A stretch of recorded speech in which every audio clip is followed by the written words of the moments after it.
I'm not going to say we're unreasonably good at our job, Lonzo, but we are. Hello, upstate South Carolina. Good morning, America. Hello, world. Welcome in to another outstanding edition of the Rob Brown Show. Right here on the Fan Upstate. Happy Tuesday. I had to double check to make sure it was Tuesday. I gotta tell you, Zoe, as we introduce ourselves, hi, I'm Rob. Hi, that's Lonzo. Why did I say hi for Lonzo? Lonzo says hi. My name's Lonzo. I don't own khakis. Genuine question out there. How many of you own and regularly wear khakis? Khakis. I put it on my Facebook page and my Twitter page just like 5 seconds ago because, you know, I is it a thing? I mean, is it a thing or is it a lifestyle? I don't know. Is it a lifestyle? For some people. Just out here living that khaki lifestyle? If your name's Jake, probably. But anybody else, I don't know. Khakis? School picture day is Monday for the Fan Upstate crew. All right? Time for some new promo photos. We gotta get updated. We gotta get some new headshots, you know. We're out here trying to shape our community. You gotta be able to put our face up on some billboards. That's what it comes down to, yeah? We also get to do show pictures. So you and I get to do pictures together. I don't know if you noticed that. But yeah, so I wonder if we'll be allowed to be creative. We're gonna find out. I don't know. Can you be creative in khakis? I don't think so. School picture day is Monday for Lonzo and I, and we got told that in the spirit of uniformity across our station, we're all doing the new blue polos, which look great. I'm going trucker hat personally, and khakis. Lonzo rolls in here today and goes, first off, throws the door to the office open.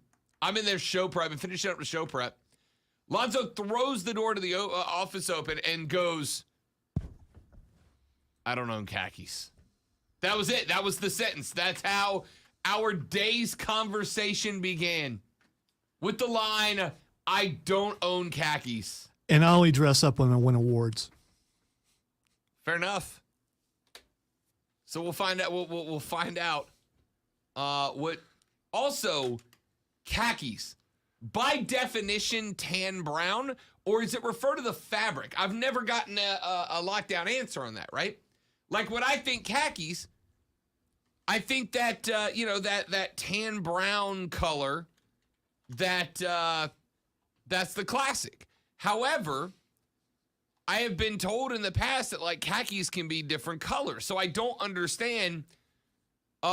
Are khakis by default that brown tan color, or can you have like red khakis, blue khakis, purple khakis? I mean, because you're a purple guy, you're wearing purple today. Yeah. Would the khakis go well with the purple hoodie? I don't know. I don't know either. And if you wear khakis, are you automatically admitted to a fancier restaurant or just a mid-level? Because I think khakis probably mid-level. So you're good at Applebee's and some places like that level. Not that those places aren't good, but they're mid-level compared to the more expensive places. Right, where I eat. Yeah. Where the one percenters go. I've seen it through the window, and then they shooed me away. Khakis. Khakis are dress pants for people who don't wear dress pants. That's what khakis are. Khakis are dress pants for people who don't wear dress pants, right? So, I mean, it makes sense for a sports station because they're like, it's like, we're cash, but not like poor, you know? Like we're cash. I don't know. You wearing khakis to the sports bar to hang out with the dudes? I'm a jeans guy. I'm a jeans guy all the time. It is two options for me, jeans or golf shorts. Joggers if I'm at the house, but not in public. Jeans or dress shorts or golf shorts are the only options. I also don't own khakis. I will say in the 22 years that I've been here in this building, it's the first time there's been a khaki requirement, and I'm appalled and confused. Texter says, I would think other colors are chinos. You know, Aren't chinos like tight at the bottom though? I don't know. All I know is I got an email that said, wear things you don't own to work Monday. So now I got to go shop this weekend. And then we're going to have to change several times because we have a ratings party afterwards. I ain't bowling in khakis. It's not happening. I'm wearing the khakis. Ooh, maybe I get, if I have to wear khakis, I get to buy them. Maybe I make sure that they're like way too tight. Also. Way too tight. Yeah, no, 100%. Like I'm going because millennial khakis. I'm never going to wear them again. So if I could rip them during the photo shoot, that would be awesome. That won't be awkward for anybody. Care about anybody else. I'm required to wear khakis. Fair enough. All right. We got some stuff to get into today. Last night, the Nashville Predators. I love this story. I don't love it because I'm a Predators fan. But before the series started between Nashville and Colorado, Daryl Sutter, the Calgary Flames head coach, was asked who he fears in the playoffs the most. He famously told reporters that any team that had to face the Colorado Avalanche in the first round would be a, quote, waste of 8 days, end quote. The Predators, through 4 games, Lonzo, 4 games. This is a hockey team, by the way. Through 4 games, they led for a total of 5 minutes. Through 4 games. They led for a total of 5 minutes. And they're in the playoffs? Not anymore! Get the brooms! The Preds got swept. Woof. Woof. The Preds got swept. They lost 5-3 last night. The Avalanche were actually down 3-2 at one point. That was part of the total of 5 minutes. Nashville team that tried to convince everybody that they were better than a wild card team. Hey, we're better than this. We are better than our seed indicates. No, you're not. Sorry. Thanks for trying. Back to the Music City for you. 4 games, 4 L's, held the lead for a total of 5 minutes. What was that? What was that? I don't get it.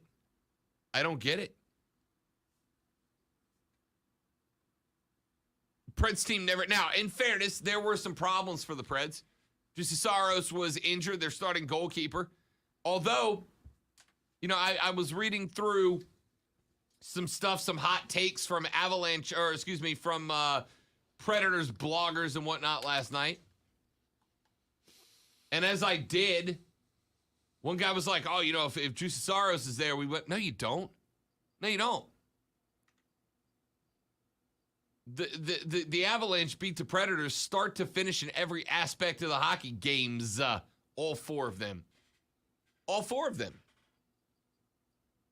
I don't know what to say.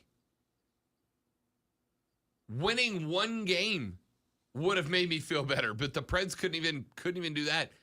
By the way, that's unusual because every other series is tied 2-2 or is not over. Penguins Rangers is the only other one that's close. The Pittsburgh Penguins last night, 7-2 winners over the Rangers. 7-2 beat down. Pittsburgh's up 3-1 in that series. Speaking of the Calgary Flames, 4-1 winners last night over the Dallas Stars. That series is tied up at a deuce apiece. And the Panthers, how about the Florida Panthers? Trailed the Capitals for most of the night last night, but come back and snag the dub with an OT winner, 3-2, and Florida levels the series up with the Caps. We got more Stanley Cup action set tonight. The Carolina Hurricanes were up in the series with Beantown 2-0. Now, that series is 2-2. They let the Bruins back into it. Brad Marchand had himself an absolute day in game number 3. 5-point game for Brad.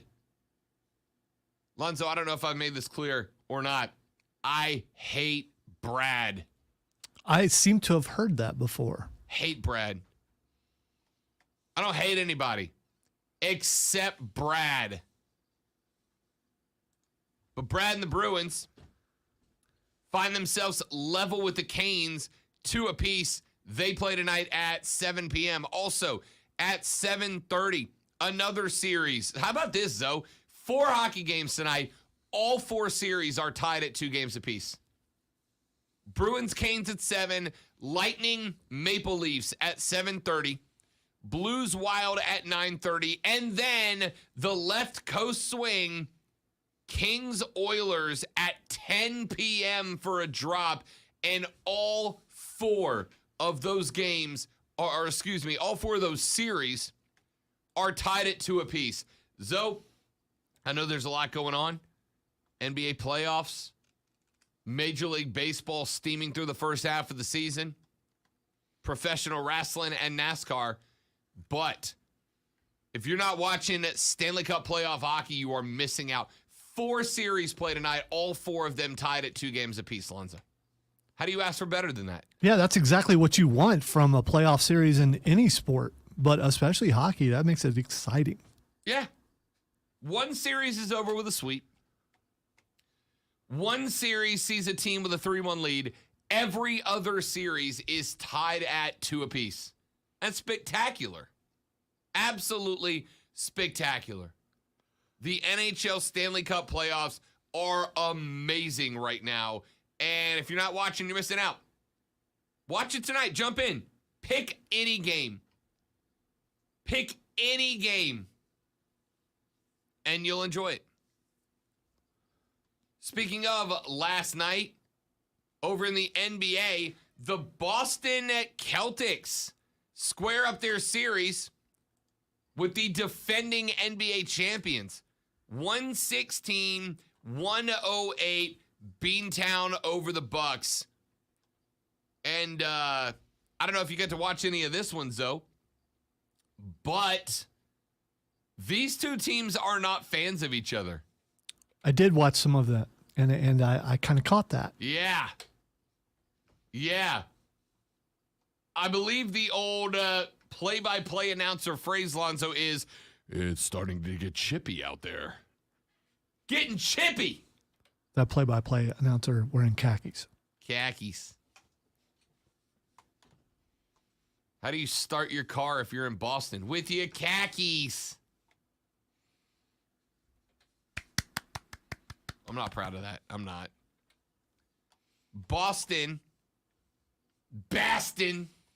116-108 over the Bucks. And look, it was a fight. It was a fight. How about Al freaking Horford? 30 points on 11 of 14 from the floor, 5 of 7 from deep, 3 of 4 from the stripe, 8 boards, 3 assists, 1 turnover. You guys know I love me some plus minus. Plus 20 on the plus minus. Plus 20. 30 on 11 of 14 and 5 of 7 from deep. Career night for Al Horford in the playoffs. They asked him afterwards. They were like, hey, Al, been a minute since you put up those numbers. What happened, fella? Paraphrasing, he said, I'm tired of hearing Giannis talk boat. I needed to make my mark on this playoff series, and he did. How about this, Lonzo? The Celtics, with an 8-point win last night, they played 3 guys off the bench. 3. They went 3 deep off the bench. Thies, White, and Pritchard came off the bench. Nobody else.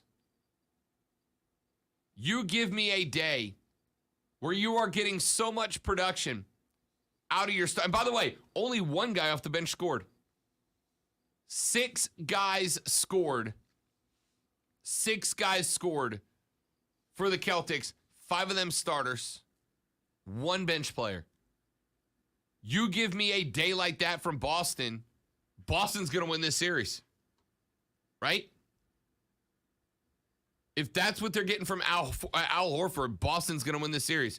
And finally, before we get into some sports, 101-98. The Warriors were not good last night and still won the basketball game. 40% from the floor, less than 25% from the arc, still won the basketball game. Mainly because the Grizz without Ja Morant just did not have any rhythm at all. Did not have any rhythm at all. The Grizz actually led that game till about 4 minutes left. You ever seen one of those games, Lonzo? Like there's a team that's leading the game, but it never feels like they actually have control of it, right? Yeah, you wait any moment for them to lose. Yeah, that's what the Grizz were last night. Sans Ja Morant, they held a lead late, but it never felt like they were winning the game. You were waiting for that moment. You were waiting for that moment when the Warriors became the Warriors. When that playoff DNA activated, and it activated with about 2 minutes left to go in the second half. When the Warriors are shooting poorly and still win the game, it's over. It's over. All right. So there you go. There's your live sports update from last night. Let's take a break. When we come back, the smart college football coaches get it. The smart college football coaches get it, and Ryan Day is one of them. Ryan Day yesterday with a Rob Brownian take that is absolutely correct. I'll tell you what Ryan Day said and why it's going to win Ohio State a championship when we come back. I'm Rob, he's Zoe, and this is the Fan Upstate.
address, forhims.com/radio. That's forhims.com/radio for your free online visit. forhims.com. I would say this: if dollar store sold khakis, I'd be at dollar store buying some Are khakis. you the decision maker in your company? It was suggested on my Facebook page that I leave the tags on it. Better option for a corporate So I'm gonna. management platform. Meet Ramp. I hope whatever khakis I buy come with that sticker on the side that says the size, because I'm gonna leave that on there too. Most corporate credit cards offer points as incentives, but those points amount to less than their worth in real cash value. Thank you, Stephen. We're dealing with khaki-topolis apocalypse. I don't know. Khaki apocalypse. Yes. So my mind is not in the right place. A khaki. Yeah, I guess something like that. It's disturbing.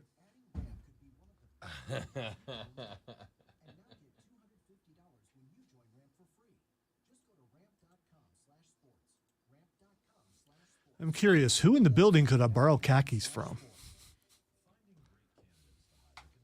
I mean,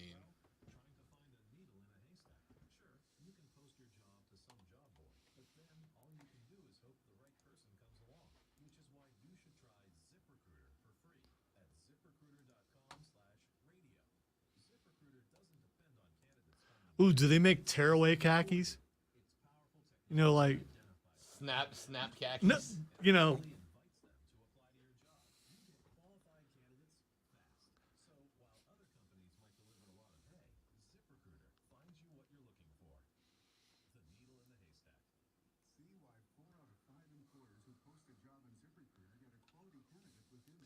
Nothing says, hey, man, I don't want any of that kind of crazy, like a bunch of guys wearing khakis. You keep that stuff over there. I don't want none of that.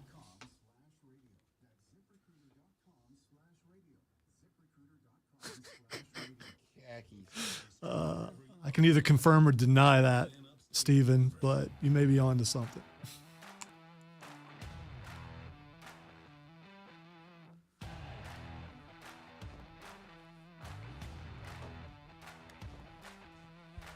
So, recruiting in college football is a different game than it has been in the past. And part of the reason why, as I've told you many times, in this NIL/transfer portal era, as I have told you many, many times, it used to be that when you recruited a kid, the kid was the resource to the school, end of statement. Nowadays, with the transfer portal and NIL in play, the school must be a resource for the player as well. It is not a one-sided relationship as it used to be. You come here, you use your talents to benefit the school, you get your education, and whatever happens to you while you're here, you're here. Now, players have the opportunity to enrich and better their lives, not just on the football field, but their lives as a whole. Didn't necessarily used to be that way. There were sure some schools that did take advantage of did provide advantages for the kids that came there, but not all the time. Welp, Ryan Day, head coach of Zoe's Ohio State University, gets it. Wait. The Ohio State University. Zoe's the Ohio State University, or however you want to say it. So, Ryan Day gets it. Ryan Day gets it. More than a dozen scholarship players have left Ohio State to play elsewhere since last December. A figure that is not necessarily as dramatically out of the huge as it might sound right out the gate. It is the largest group of departures that Ryan Day has had since he started at The Ohio State University. But there are a lot of schools that are around that same number. around that same number. Anyway, Day said that the reason for the departures were, quote, a little bit of a combination of COVID and that extra year being mixed in, etc. But he went on to talk about recruiting and the fact that you have to be in a place, it is not an option, where effectively you are developing players. You are developing players both on and off the field. He said, quote, our goal is always to recruit high school players and develop them while we're here. If it works, then they get on the field. If it doesn't, not like that. Not that I like it, but there's an opportunity for some people to find other places to play. Now, that doesn't sound like much of a comment, but Ryan Day is saying what I've been saying the whole time. If you don't develop guys to where they get on the field, they are going to take an opportunity to go elsewhere and ply their craft, right? No. I think if you're not good enough to play, you should have to stick it out and just not play. Not everybody's going to be cool with that, man.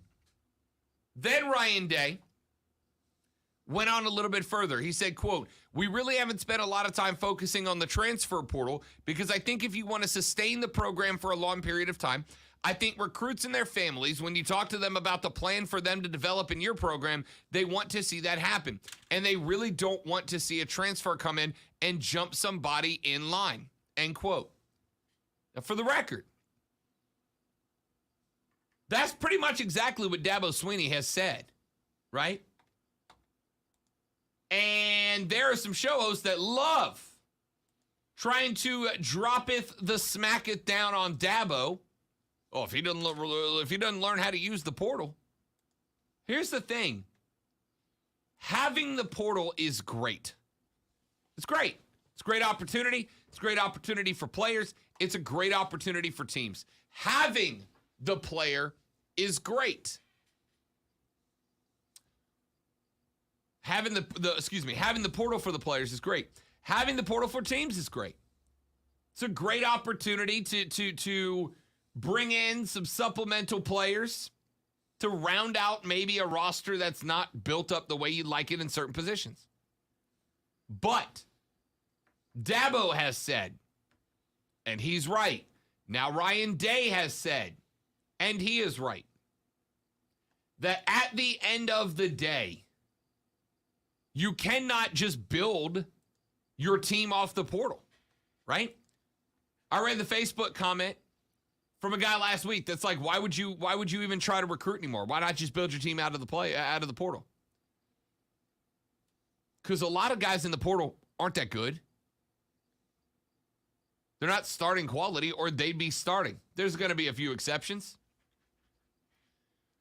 Number two is that you want to bring in guys who are going to be there for 2, 3, 4 years, not a guy who's going to be there for 1, maybe 2, right?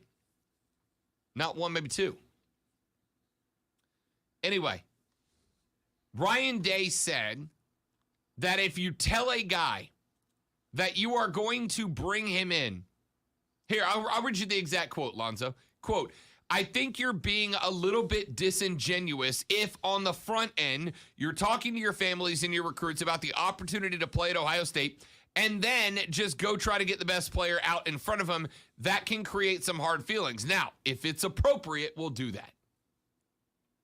So what Ryan Day is saying here is when you are recruiting and you're telling a high school kid, you come to Zoe Ohio State University, and we're going to develop you this way, and we're going to help you grow here, here, and here. And then our plan is to have you on the field by X. And then you just go grab a guy out of the portal better than that player and plug them in. Ryan Day said, it can create some hard feelings, but if it's appropriate, we'll do that. However, it is also disingenuous. What makes it appropriate? What makes it appropriate?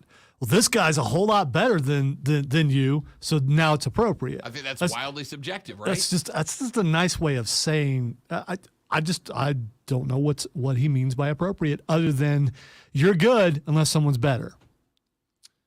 And as you've said, that's just life. Fine. I don't see how you could recruit someone without saying, hey, we want you to come and play. We see a lot in you.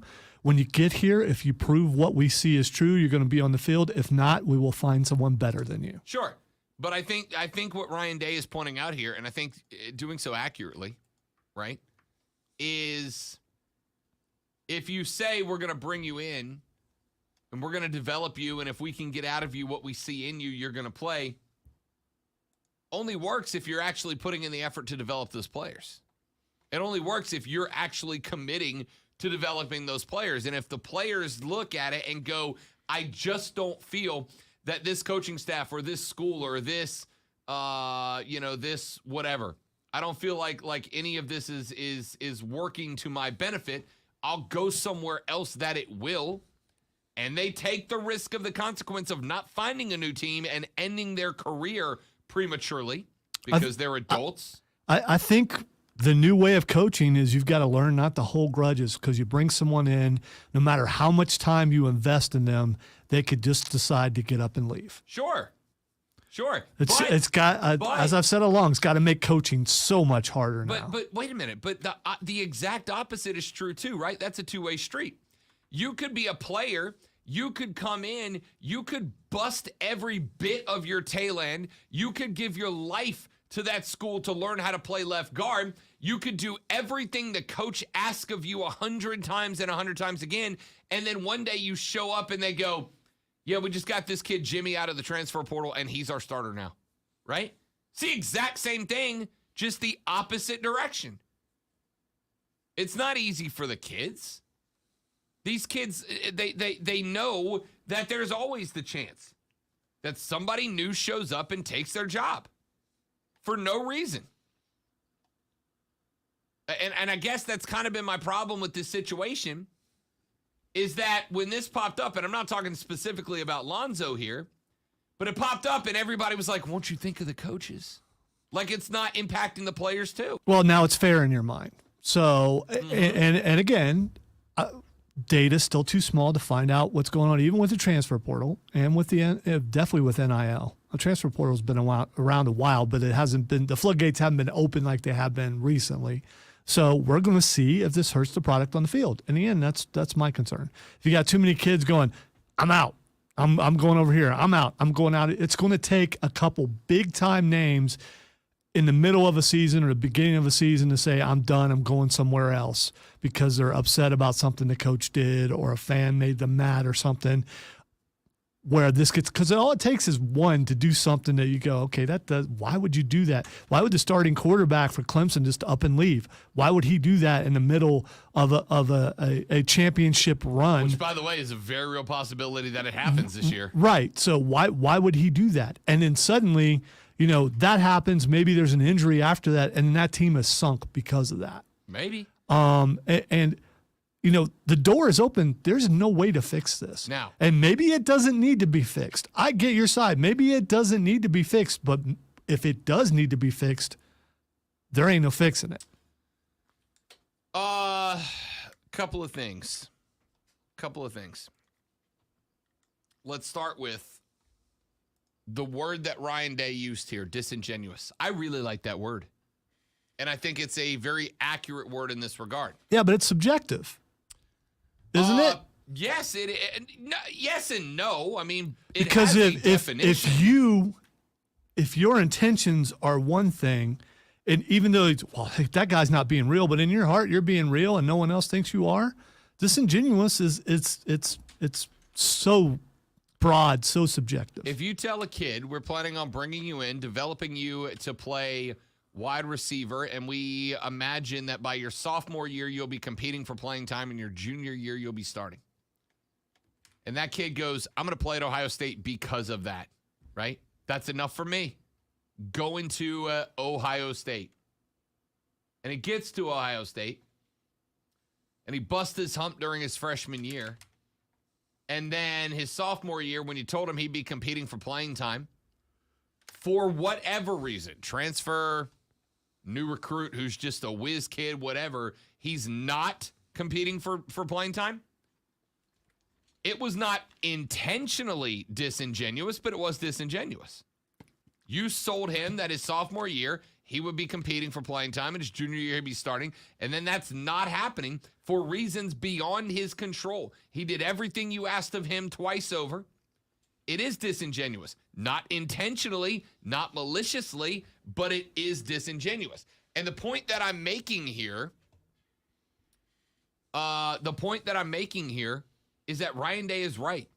When you are recruiting from this point forward, if you want to be successful, if you want to win titles, you had better be very honest and open with your players.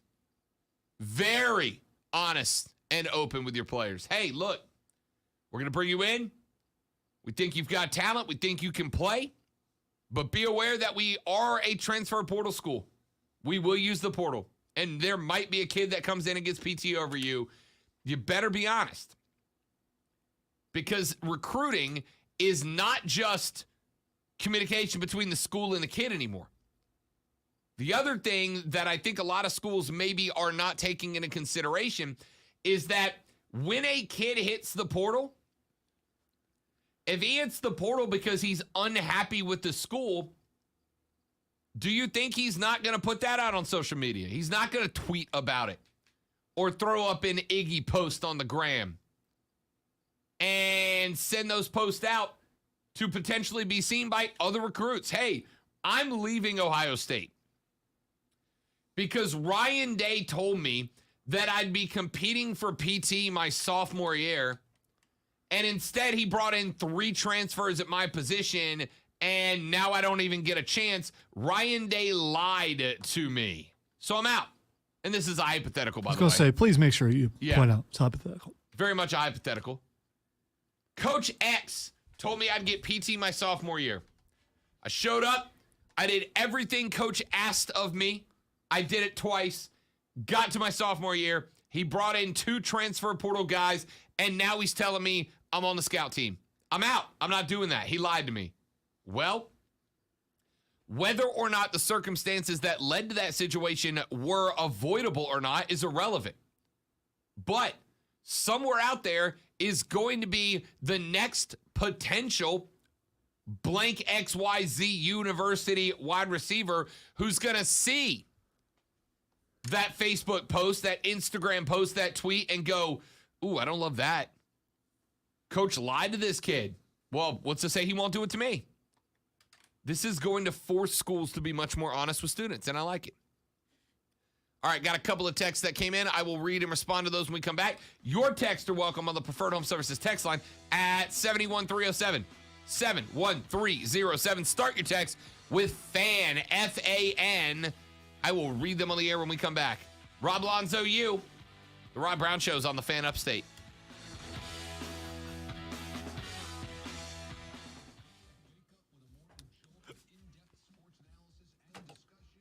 A morning jolt.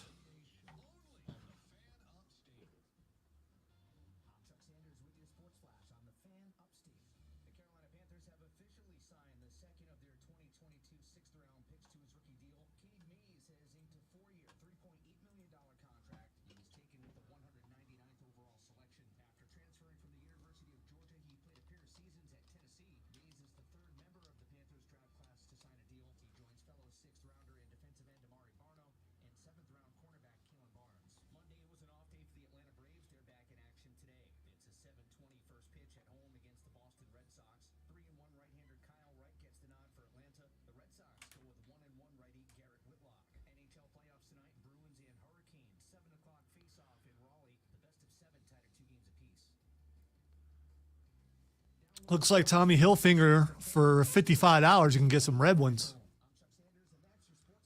I bet Hilfiger makes a lot of colors. Yeah, but these are red. 3-day shipping. That would make it. Hey, do they make blue jean khakis? I'm sure they make blue khakis. Because there's a pair right there. They're gray. Straight leg khakis flat front pants that look a lot like jeans. Just saying.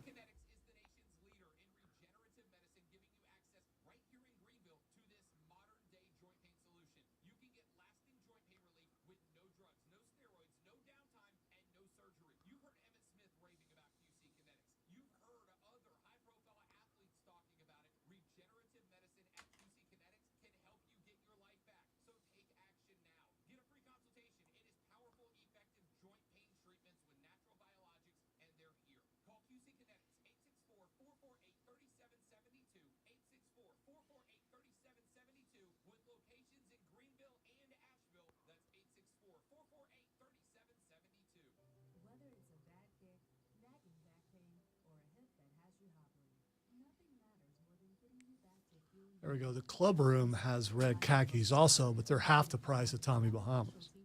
They're only $29. Tommy Bahama don't play. They like their stuff. You pay for that name. Fact. Lots of facts.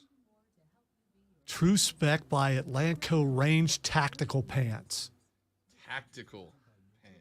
I don't know what makes them tactical. There's some pockets in places. I'll tell you what makes them tactical. White people love saying they got tactical stuff. Right. That's it. That's what makes that's why I'm bringing it up, and I don't know why race comes into play. These could actually be tactical because there might be like hidden knives or something in there. There's a lot of places to put stuff.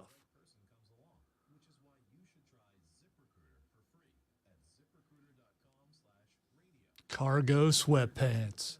I don't know why you need pockets on your legs, but I need some.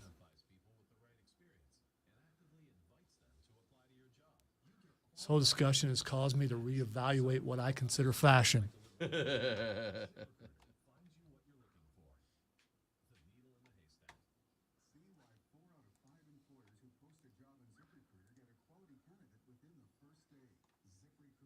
Maybe you and I and Mark and Diesel could organize a road trip to go buy khakis. We could all buy them together. Group khaki. We could take pictures and everything, and afterwards we can go to like a coffee bar or something. I don't know. Where do people who wear khakis hang out at? Olive Gardens. Panera. Paneras. Yeah, there we go. There we go. We'll go to Panera for like a half a sandwich and some soup or something. I think that's exactly what Mark got last time we were there.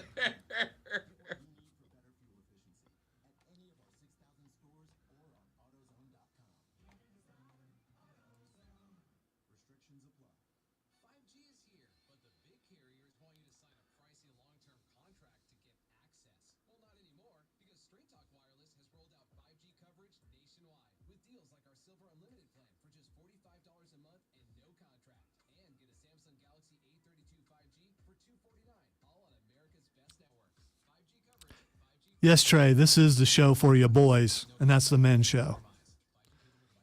It's good to hear he's lightened up and went back into that. Especially since we're about to join the Khaki Brotherhood. The Khaki Brotherhood.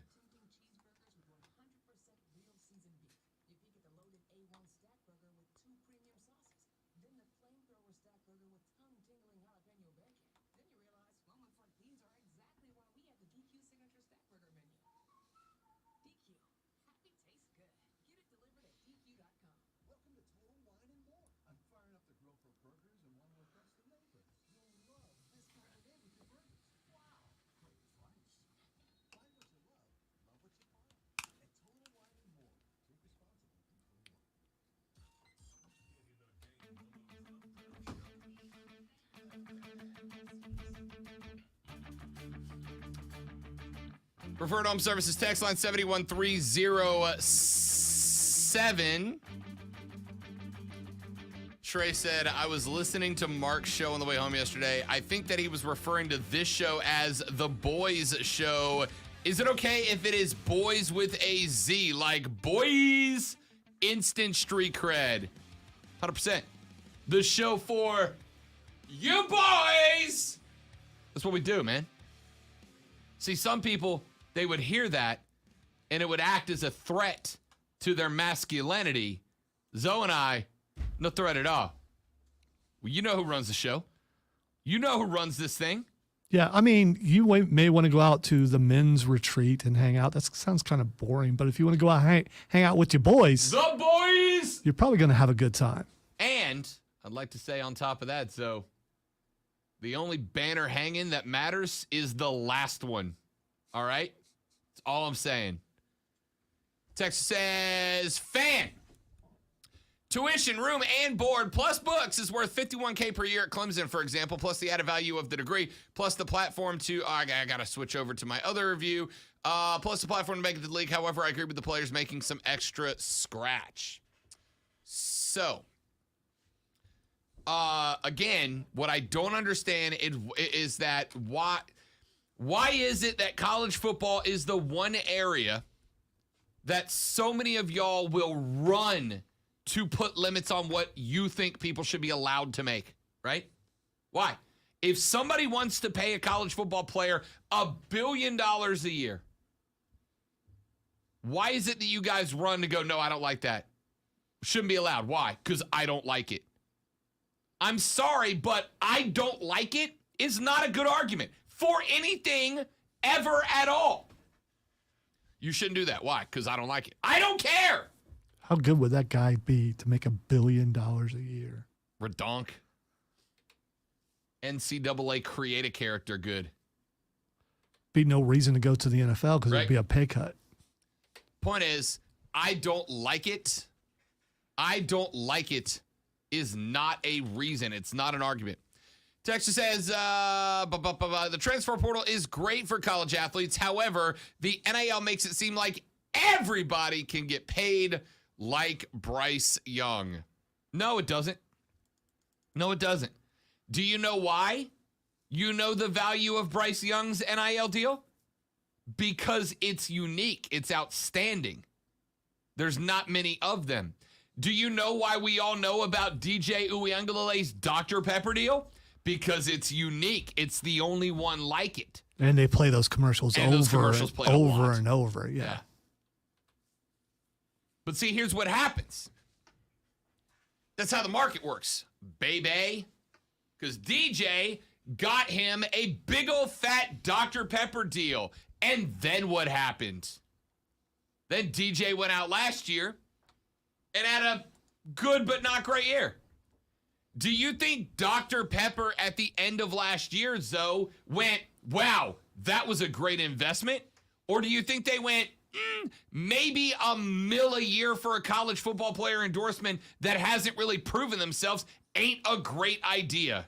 I think they went, winning season, sound investment.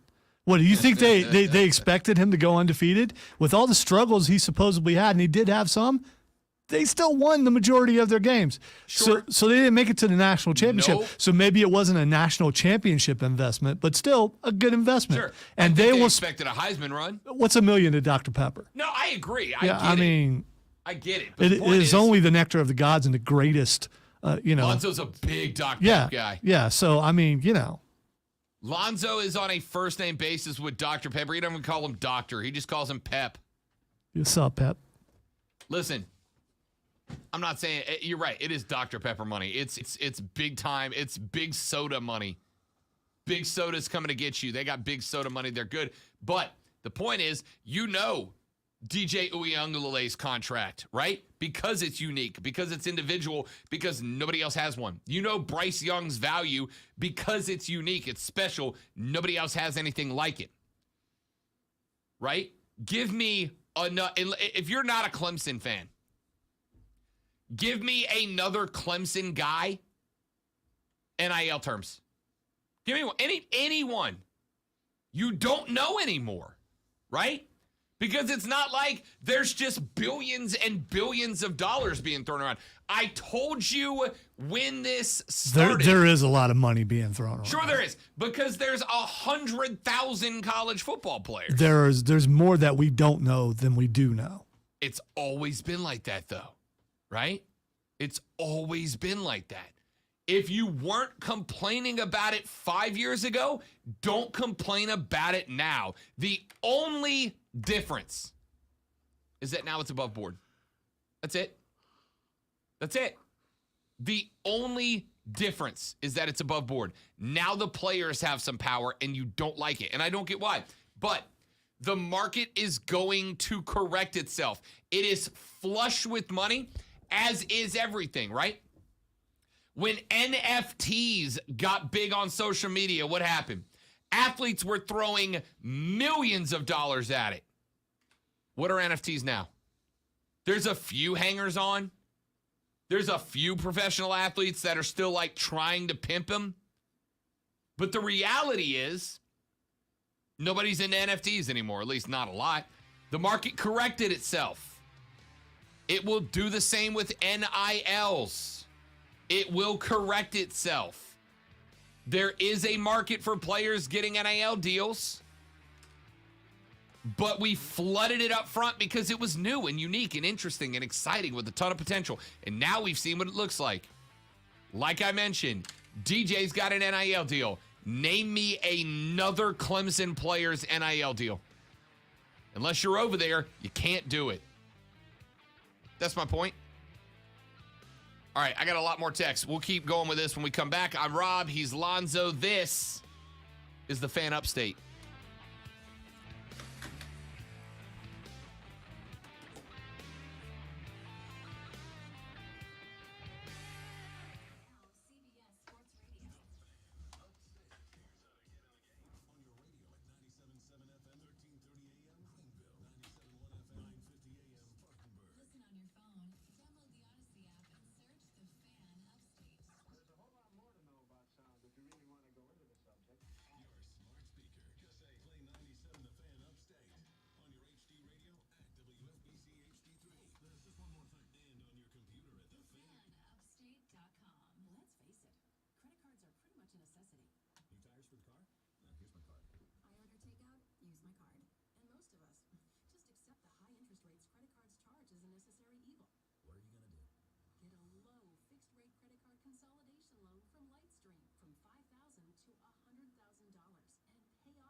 Hey, look. I grew a tomato. It's not done growing, but we got one coming in. Awesome. We're starting our own compound, Lonzo. Good luck with that. Yeah. What are you doing? It started to fall, and I'm trying to make it not do What that. made it start to fall? I'm Not just me. Curious. Okay. I know why. Somebody done slid my base over here.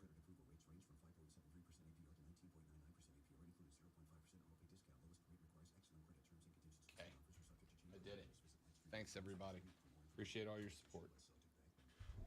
Are you the decision maker in your company? Consider this. For the first time in decades, there's a better option for a corporate card and spend management platform. Meet Ramp, the only corporate card and spend management system designed to help you spend less money so you can make more. Most corporate credit cards offer points as incentives, but those points amount to less than their worth in real cash value. Ramp's credit cards offer you cash back, real money in your pocket. Plus, you control who spends what with each vendor. And Ramp software collects and verifies receipts automatically, which means you'll stop wasteful spending and close your books in hours instead of days. Businesses that use Ramp add up to 3.3% to their bottom line the first year. If you're a decision maker, adding Ramp could be one of the best decisions you've ever made. And now get $250 when you join Ramp for free. Just go to ramp.com/sports. Ramp.com/sports. ramp.com/sports. From the Ingalls Market Studio. 97.7 FM Greenville. 97.1 FM Spartanburg. And on the Odyssey app. Sure, I could tell you all about why you should buy a pool from Aqua Blue Pools. There are lots of reasons.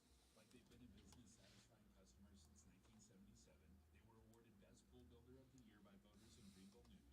Their design specialists go through extensive training on design and construction. And they have a huge selection and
Nolan, that is true of most things, my guy.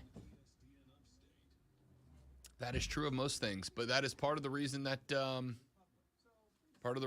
we have the station we have. That is intentional, my man.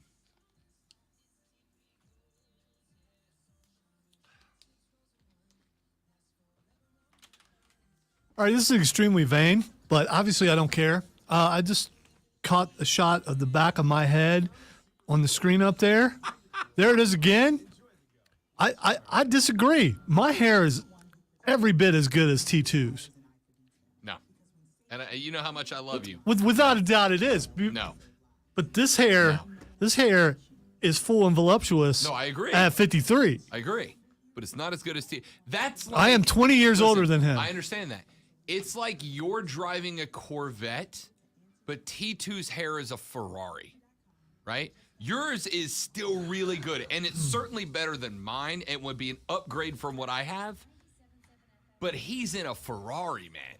Like, T2 is on a different level, and that's not an insult to you. It's a compliment to him. Lonzo's taking this very personally. I can see it in his eyes. No, I was just thinking, what if I was one of those guys who said, I'm sorry, we have a new deal here, a new dress code. You got to cut your hair. There are guys like that out there. Here's my other question. Our shoot is at what, 12:30, like right after we get off the show? Do I schedule an 8 a.m. haircut for Monday and get my hair dressed, or do I just do it myself? I haven't had a haircut in a year. No, I mean right, but I mean styled. Like, do I get somebody to style it Monday? It's school picture day. Have them come in and do it right before we go on. I should diva the hell out of it. Without a doubt. Oh, I really should. You should. I really should, Lonzo. It's not devious. It's diva-is. It's diva-is. Yes. I like it. I like it.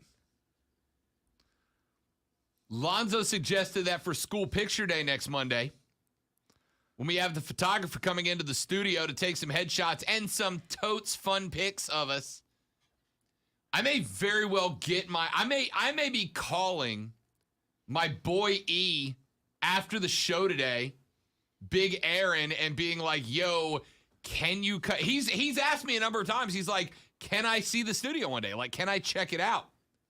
Can I come by and hang out? I may call my boy E and be like, yo, if you can meet me at the studio at noon on Monday, I will give you the full, no holds barred, behind the scenes tour of the building if you will style me up before school picture day, because I've got to look better than Diesel and Mark. I think I roll with it. Well, I'm not quite sure what kind of style you need to match khakis. Your top's got to match your bottom. So I don't know. But he probably is, as good as he is. He probably knows. He'll get me. He'll get me. He'll hook me up. All right, ladies and gentlemen, welcome back. Hour number 2 of the Rob Brown Show is on your radio. This is the Fan Upstate. I'm Rob. He's Lonzo. You're you.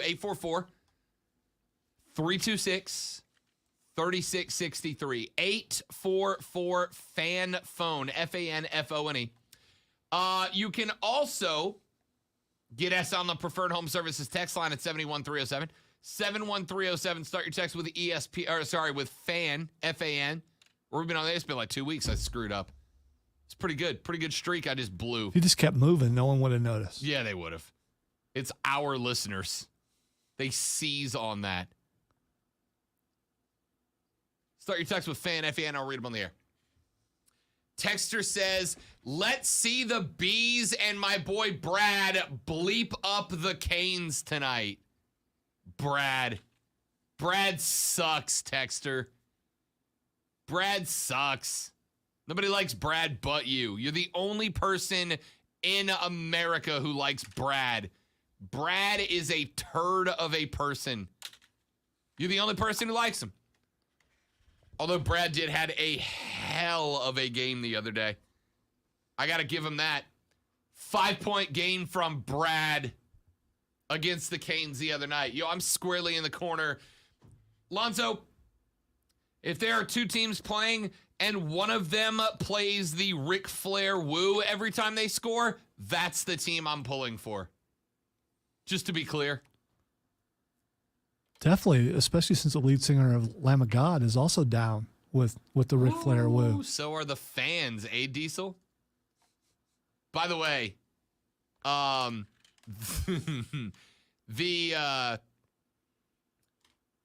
the Miami, I think it was the Heat the other day.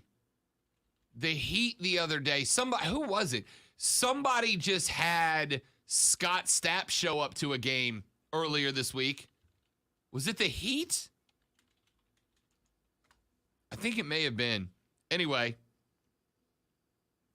let's see. Scott Stapp's on Twitter if you want to follow him, Lonzo. I'm sure you do, right? I'm sure you do. He's still on tour. If you wanted to see Scott Stapp, been in the studio since April working on new music. There's that. All right. Texas says Brad is a real pain, but any team would be happy to have him. Too talented to play like such a rat. Yeah, exactly. Should be Rat Marchand. That's the new name. B-Rat Marchand.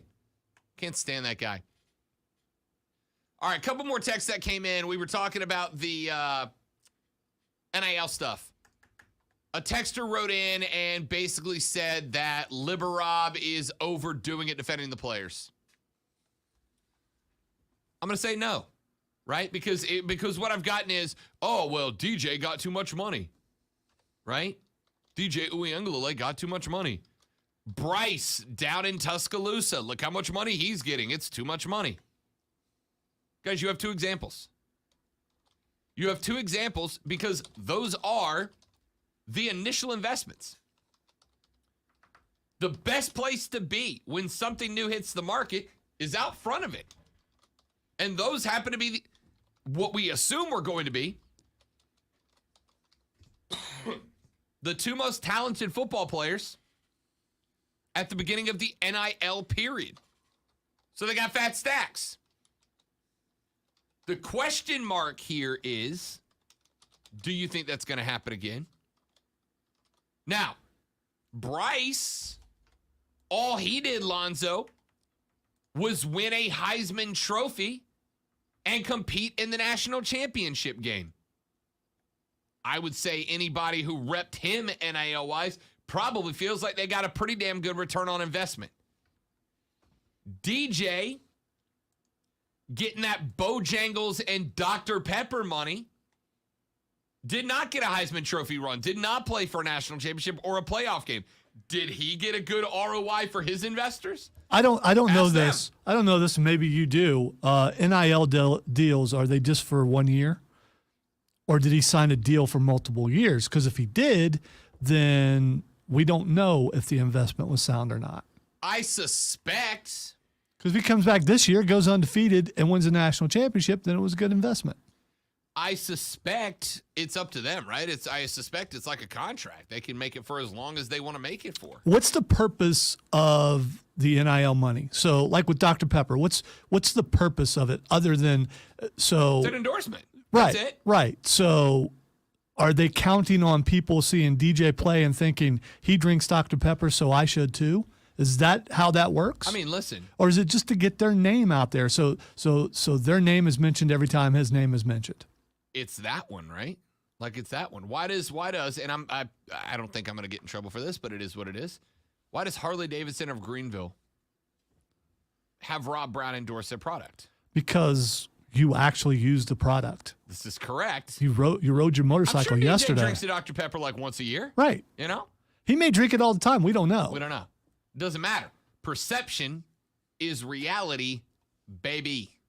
Perception's reality, right? Now, when I need something for my ride, when I need motorcycle gear, I absolutely go to Harley-Davidson of Greenville. But why do they give me money to tell you that? Because I have a platform that, A, I have a platform, Zoe. But B, I have a platform that puts me out amongst the people in a way that Joe over there doesn't have. And so they attach their name to mine, and I attach my name to them to utilize this platform, because that's how endorsements work. That's why people have these things with college football players. Because eventually you begin to associate DJ Uiagalelei with Dr. Pepper, and then when you see DJ Uiagalelei, you start to think Dr. Pepper. It's advertising, right? That's all it is. It's advertising. But just like with anything else, there are required course corrections in the market.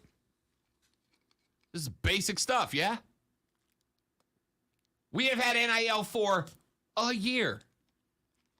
Do I think that the contracts given to the two Fresno State volleyball player chicks who are now down in Miami because they got fat NIL stacks to go be a cane was worth it? I don't know. I'm not the demo. These two women, who are, by the way, good freaking on them. This is not a shot, me not understanding. Good for them. They've got talent.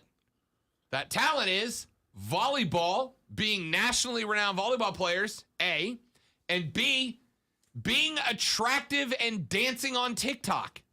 But if TikTok has created a platform where you can A, be attractive, B, dance, C, receive money, and you are A, attractive, B, can dance, and then because of it, C, receive money, I am not a hater of the game, son.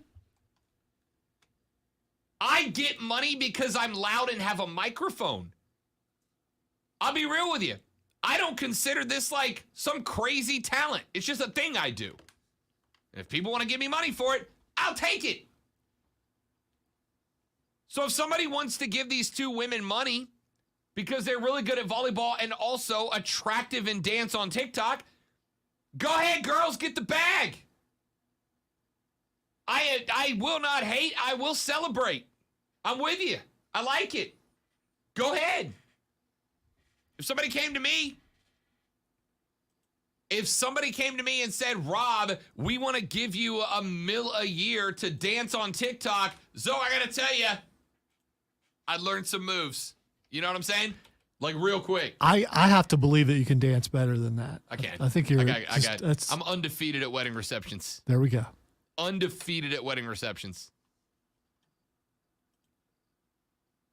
Point is, why are we hating on these kids? And to circle all the way back around before I respond to a couple more texts, Ryan Day's right. In the era of the transfer portal and NIL, for the first time in a long time, colleges now have to be absolutely transparent with their players. Absolutely transparent. You cannot lead them around by the nose anymore. You can't do it. You can't make promises that you don't fulfill. You know what the best way to stop someone from being a liar is? It's not to ask them to stop. It's not to catch them and bust them. You know what the best way to get somebody to stop lying is? To make their lies public as you can. That's it. To make their lies as public as you can.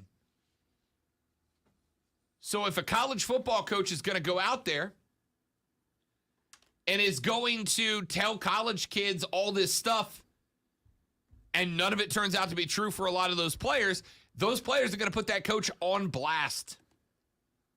And social media is powerful. Again, those two girls in Miami are getting $1 million a year because they dance on social media.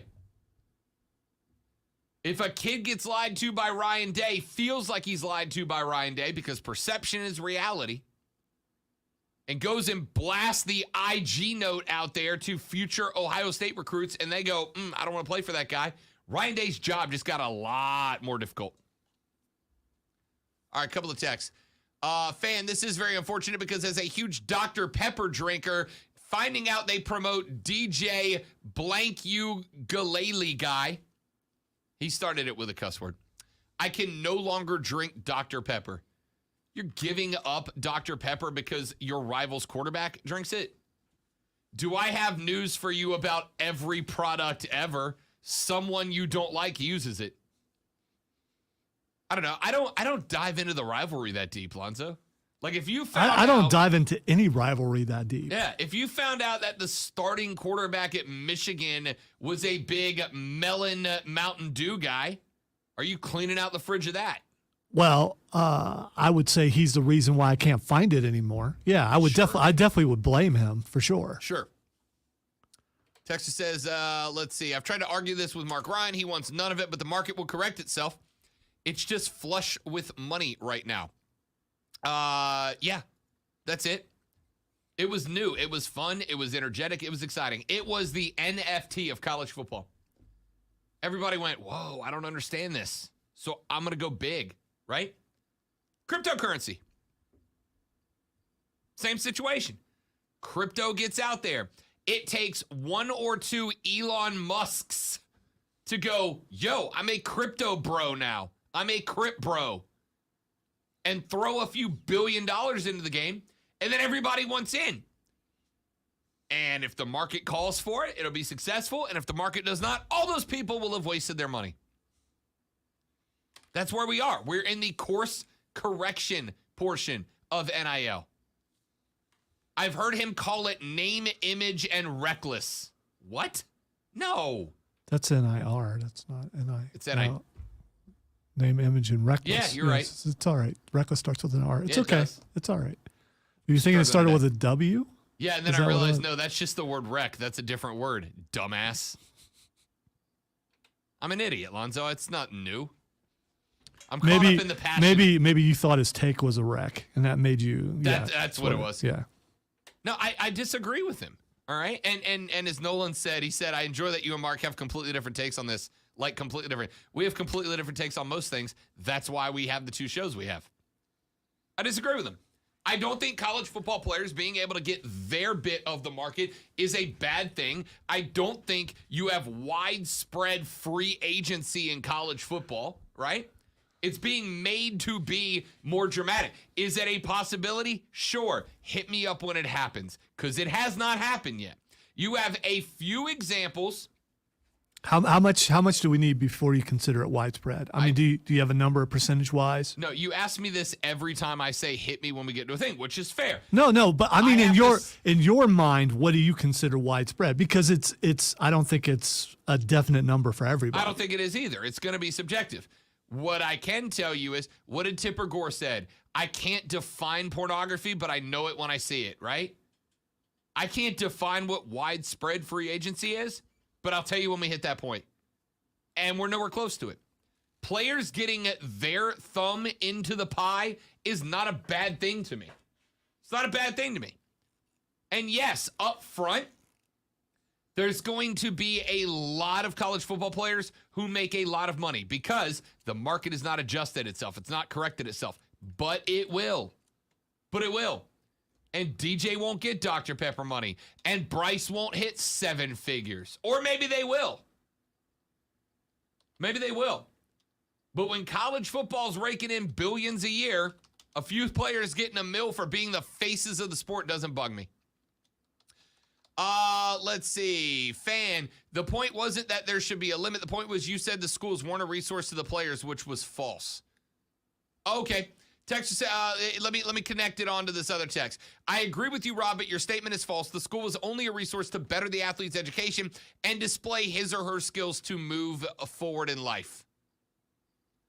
Okay. Yeah. Let me ask you this question and answer it honestly. If NIL did not exist, Lonzo's sincere question, who benefits more in the relationship? Bryce Young or the University of Alabama for having him? Who benefits more from the other party? Who benefits more? Trevor Lawrence or Clemson? Who benefited more? Justin Fields or Ohio State? I think it's pretty equal. I don't know if that's how you expected me to answer, but I think it's pretty equal. I would disagree. Now, you can argue that Ohio State helped get Justin Fields to the league, or Trevor Lawrence got helped by Clemson to get to the league, or that Bryce is going to be helped by Alabama to get to the league, sure, you can make the argument. But are they unique in that aspect, right? If Justin Fields, instead of playing at Ohio State, played at Florida State, would he have still made it to the league? Yes. I don't know. It's Ohio State has better players than Florida State I'm not at disagreeing. present. So FSU still sent like 6 to the draft this year. All right. If Trevor Lawrence didn't play for Clemson, if he played for Florida, would he be in the league? Yes. Of course he would. He's that good. and he would have had a better tan the entire time. Yeah, for sure. Maybe he wouldn't have got stuck in Jacksonville, poor guy. However, if Clemson didn't have Trevor Lawrence, where would they be right now? Right? If Alabama didn't have Bryce Young, would they have been playing for a title last year? Probably not. Maybe, but probably not. I would say the schools benefit more off the players. So now the players have the ability to equalize that a little bit. That's not a bad thing to me. See, no, the players, it's equal. The players benefit off the school, and the school benefits off the players. You can't have one of the. It's like the arguments that I've had with salespeople over the past. Well, I tell them we are the product, and they say that we can't survive without them, and we're both right. It's the same thing here. Let me ask you this though: if it comes out that every time you cut an endorsement, and I'm making these numbers up for the sake of a discussion, every time Lonzo cuts an endorsement, he gets $20. Every time Lonzo cuts an endorsement, the salesperson gets $150. Is that a fair relationship? Is that an equal situation? I think that's probably pretty accurate if you want to know the truth, but It's not, but let's say those were the numbers. You as an endorser, would you go, that's a fair relationship? I'm doing the work. They bought it because of me. I'm putting the scripts down. I'm cutting the endorsement. The salesman got us to shake hands, though. All right, I'm a different person because I don't question that. I don't. So right, but yeah. You're doing that awesome thing Zoe does where he avoids answering hypotheticals. No, I'm Would doing that it be because fair? I'm doing it because I was asked to do it. Okay, I'm gonna go ahead and tell you. You're right. It would not be fair, but you know what? That's life. That's absolutely life. I mean, how much in your life is fair? As much as I have control over. And how much do you really have control over? Not as much as I'd like, which is right. unfair. Right. Look, if I found out that I was getting $20 in endorsement and our salesperson was getting $200, yeah, I'd go down the hall and go, can I equalize this a little bit? Because I'm the product here, right? I'm the product. And if the answer is no, cool, but I just won't perform for that salesperson anymore. I'm done. I'm not doing it for you. So the team cannot function without a player. A player cannot function without a team. They need each other. It's pretty equal. Right. In terms of what's happening on the field. But the question is not, you know what? I see where I may have made my mistake. In terms of on the field, who benefits more? It's equal. In terms of in the pocketbook, who benefits more? Alabama benefits from Bryce Young financially far more than Bryce Young benefits from Alabama financially. Yeah, but that's just because of size of entity. As far as that goes, if you scale it down to making it equal as far as who gets the most out of the situation, the player probably gets more than because if you go to Alabama, if you scale it down, Elon Musk makes less than me. We don't scale it down. Let's talk about what it is. Take a lot of scaling. Yeah, dramatic amounts. The player needs the team to get to the NFL.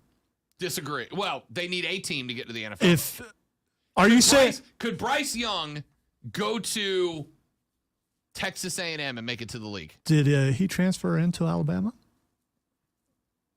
Did he? I can't remember. Did he? I thought you said that earlier. I don't remember if Bryce Young I'm blowing my mind right here. Because if he did, then then No, that, he started in Bama All right, cool. So, but why did he choose Alabama? because it's Alabama. Right, because it's a team that goes to the national championship every other year, is in the playoffs every year. You go to that team. Why? Because the NFL looks at it. You don't go, well, let me go to. Wait, that's hold on. I'm going to stop you with all due respect. I'm going to interrupt because the NFL looks at players. They look at players. They're not going. No, you're right. They look at players, but where do they go? You go to where the players are. Where are the players? Wherever the players are. Where's the first place you go to? If you're the Wherever the players NFL, are. you look at Alabama, you look at Ohio State, you look at the teams that are winning. I disagree. I just makes business sense. I will get Okay, a I scout need on the this. radio. I need Jackson this. So State I'm going to. University had 30 NFL teams at it for their pro day. Yeah. It's where Dion coaches. I was going to say, who's the coach there? Dion freaking Right, Sanders. right. The spotlight is there. Fine. FAMU, when I was in Destin and I would go to pro days, FAMU had a pro day and had 27 scouts at a pro day one year. NFL teams go where the players are, not where the teams are. It just happens to be that there are more players in Bama. Your argument is let's take a break. It's a little bit skewed because you go where the players are first, then you go to the other places. Let's pick this up on the other side because there's more of this. I don't want to spend all day on this. I do want to spend more time on it, though. He's Lonzo. I'm Rob. You're you. Phone line's open. 844-FAN-PHONE. 844-FANFONE. 844-326-3663. Preferred Home Services text line 71307. Texter said DJ should sign with Yugo Car Manufacturer the way he played last year, and I'm a Clemson fan. Yikes. A Yugo reference. Back after this on the Rob Brown Show. It's the Fan Upstate.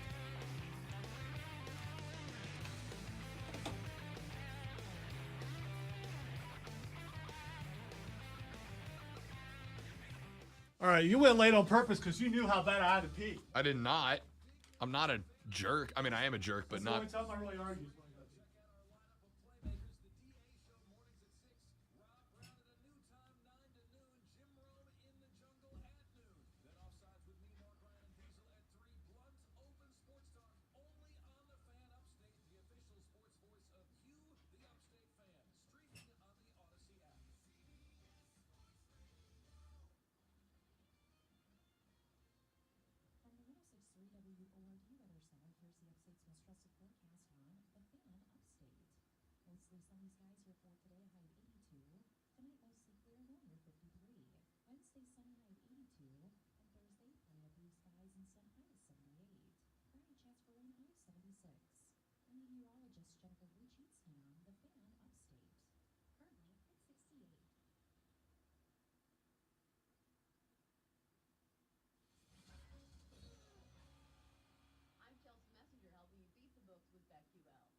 Sure, just leave and leave the stream alone.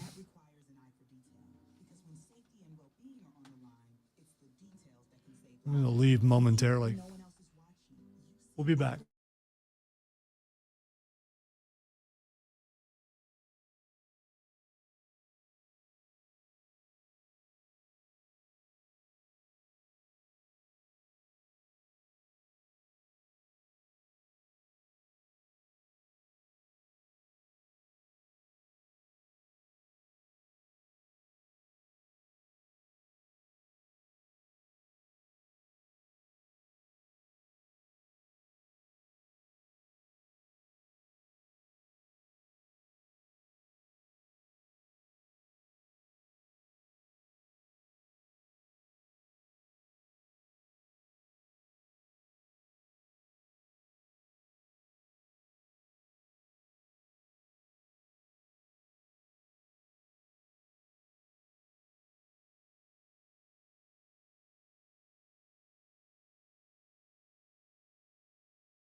And you say she doesn't listen. Look at Twitter.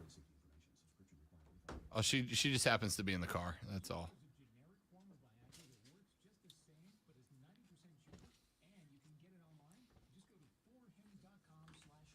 I just stabbed myself with a pen. I worry about me sometimes. As we all do. Fair. Hey, when does Obi-Wan come out?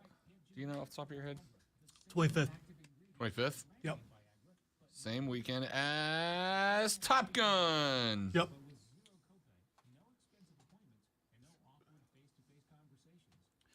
I don't know why I knew that off the top of my head. Maybe because I'm a nerd.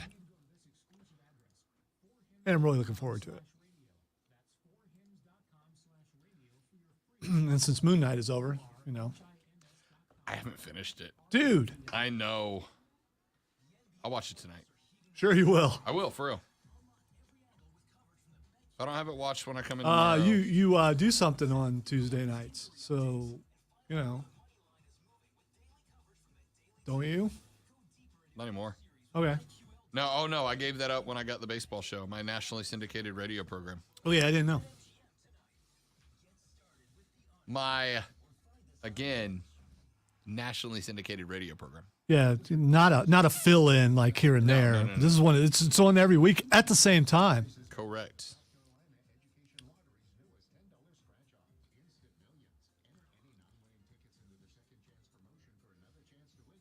Shortliner coming back. Okay.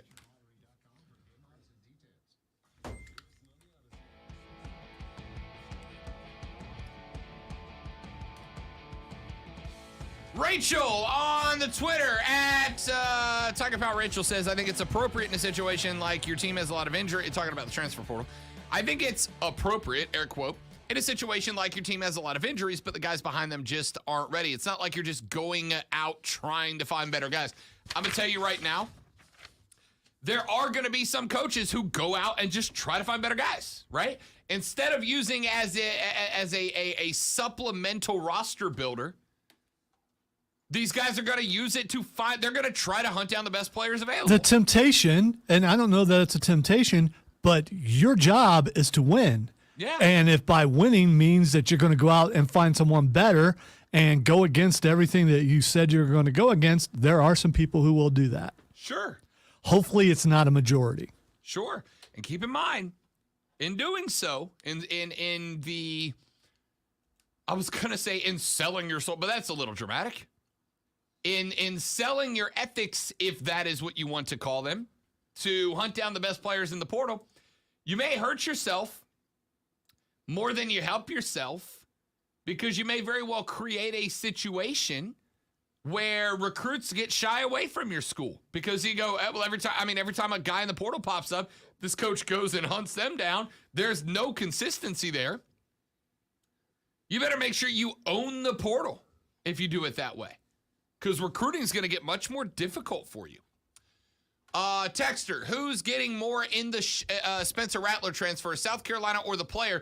Could it be equal? There's a reason Rattler left Oklahoma, and there's a, and there's a reason he went to South Carolina. So, let's go with this. Who's getting more? Yes. Spencer Rattler gets out from the pressure. First off, he gets away from a program that is, I think, about to hit some instability, right? By the way, there's a lot of assumptions going on. You're assuming that he's going to be the starter. You're assuming that he's gonna be the not starter. you specifically. Oh, no, I am. You're assuming that he left there to go there to take over this team. We don't know that for sure. I'm willing to put a bet down on it. Short of injury, Spencer Rattler starting. But I get your point. Now, Spencer Rattler is in a good position. He got a good deal out of this. He leaves a program that is about to hit some instability, yeah? Oklahoma loses Lincoln Riley. They've got to rebuild their coaching staff from the bottom up. Caleb Williams left as well. He followed Lincoln, right? So Spencer gets out before that program hits the skids. Spencer Rattler also ends up in a place. I've told you, I think Rattler's biggest problem, I don't think he was ready for the prime time. I think he hit Oklahoma. He had a good freshman year. They elevated him to, Heisman finalist caliber, and he wasn't ready for the primetime. I've said this before. I'm going to say it again. It's going to sound like an insult. It's not meant to be, Lonzo, but there ain't no primetime in Columbia, South Carolina right now. It's not a shot. It just is what it is. Nobody expects South Carolina to compete for their own division for getting a national title. Nobody expects a Heisman finalist in Columbia. There's no pressure on Spencer unless you consider pressure. You better prove yourself if you want a chance at the league. There was a prime time in Columbia a couple of years ago, but then he transferred out. So I mean, literally there was. Yeah. But you just said that it doesn't matter what school you're at, that the NFL scouts will come and find you. So that means there is a prime time in South Carolina. That's what I just said. The only pressure on Spencer Rattler at South Carolina is, can you show out enough to get the NFL scouts to go, maybe he still got it? I am just wondering because you kind of implied that the limelight was too much for him. If he comes out and 2001 is playing and you've been there when it's full in capacity, and how does that compare to Oklahoma? I don't know. He may come out and go, I thought I left this. Yeah, but if he does that, can we be real? It's Clemson, South Carolina. Now, South Carolina fans might I went to South Carolina. It's Columbia, Florida. South Carolina. Oh, sorry. Yeah, so you said Clemson. No, that's what I'm saying. I meant if they're going to turn out 70K, it would be for the Clemson, South Carolina game, not in Clemson, South Carolina. Not necessarily. I've been there. Not this year because it's in Clemson, but yeah. But I mean, so you're saying that stadium will not be full all year? I'm saying the only other game I went to last year was was South Carolina, Florida, and it was good. It was a great turnout. It was nowhere near what Clemson versus South Carolina was. Yeah, but it was a good turnout. It's Florida. Why would you expect? That's the best next team, not Clemson on the schedule. Come on. Why would a stadium? Who else? Why would a stadium sell out when Florida's coming to town? I know what you're doing, and I respect it. For the record, I respect it. But pointing it out is not, that's, that kind of thing can get someone in trouble. It makes me sound so wrong. I disavow anything that you're saying right now. What other game on the schedule are they turning out for? But that's not the point. Let me Any game. I've seen that stadium sold out before. For the reason why you're not seeing sellouts is because we're coming off of COVID. Because they're not good. No, let's just call it a spade. That's not what it is. Coming off of COVID and coming off of Will Muschamp. Those are the reasons why. When Spurrier was there, that thing was sold out all the time. Because they were good. Right, and they'll be good again. The expectations is that they're going to be good. The expectation is they're going to be good. I need them to be good. Then they'll go 70K every game. All right, let me get away from that. They're both getting a good deal. The transfer portal was made for a guy like Spencer Rattler. Oklahoma didn't fit him. Their coach bailed, which means it would have reset that entire program with him as the starter. He got a new chance at a school that seems to fit him with a coach he wanted to play for, right? The transfer portal was made for a guy like Spencer Rattler. Tailored for a guy like Spencer Rattler. All right, let me go back through some of the other texts. Texter says, it may sound extreme, but I just can't do it anymore. Doesn't taste the same. Had to dump this 2L out after you told me. It has been heavy on my heart. We got a lot of former Dr. Pepper drinkers on the text. Yeah. Now. I don't believe you because if you are a true fan of the Dr. Pepper, the sweet nectar of the gods, you would never pour it out for any reason. He said it doesn't taste the same anymore. Except for the fact that maybe it was tainted by something. And so you're saying Clemson tainted your Dr. Pepper. He said you might as well make Dr. Pepper orange. Luckily, they haven't done that yet. Texture says, anyone against NIL is just mad that an 18-year-old makes more money than them. Get over it. I kind of don't think that's wrong. It's an extreme take. This is not right. But I kind of don't think it's wrong. It's not right as far as I'm concerned because everyone makes more money than me. It's his honesty that I appreciate the most.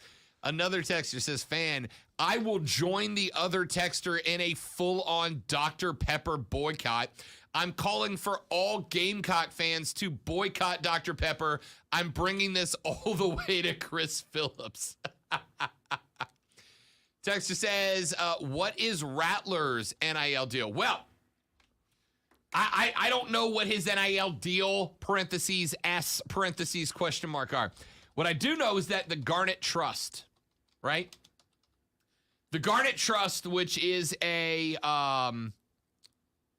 non-university affiliated organization in the COLA works on behalf of players to create NIL opportunities. And I know that Spencer Rattler has, on at least 2 occasions, sat down for autograph / Q&A sessions where he got paid in order to interact with South Carolina fans. Good on him. Because here's my thought. If there are South Carolina fans who are willing to pay money to sit down and ask questions of their new starting ? Quarterback,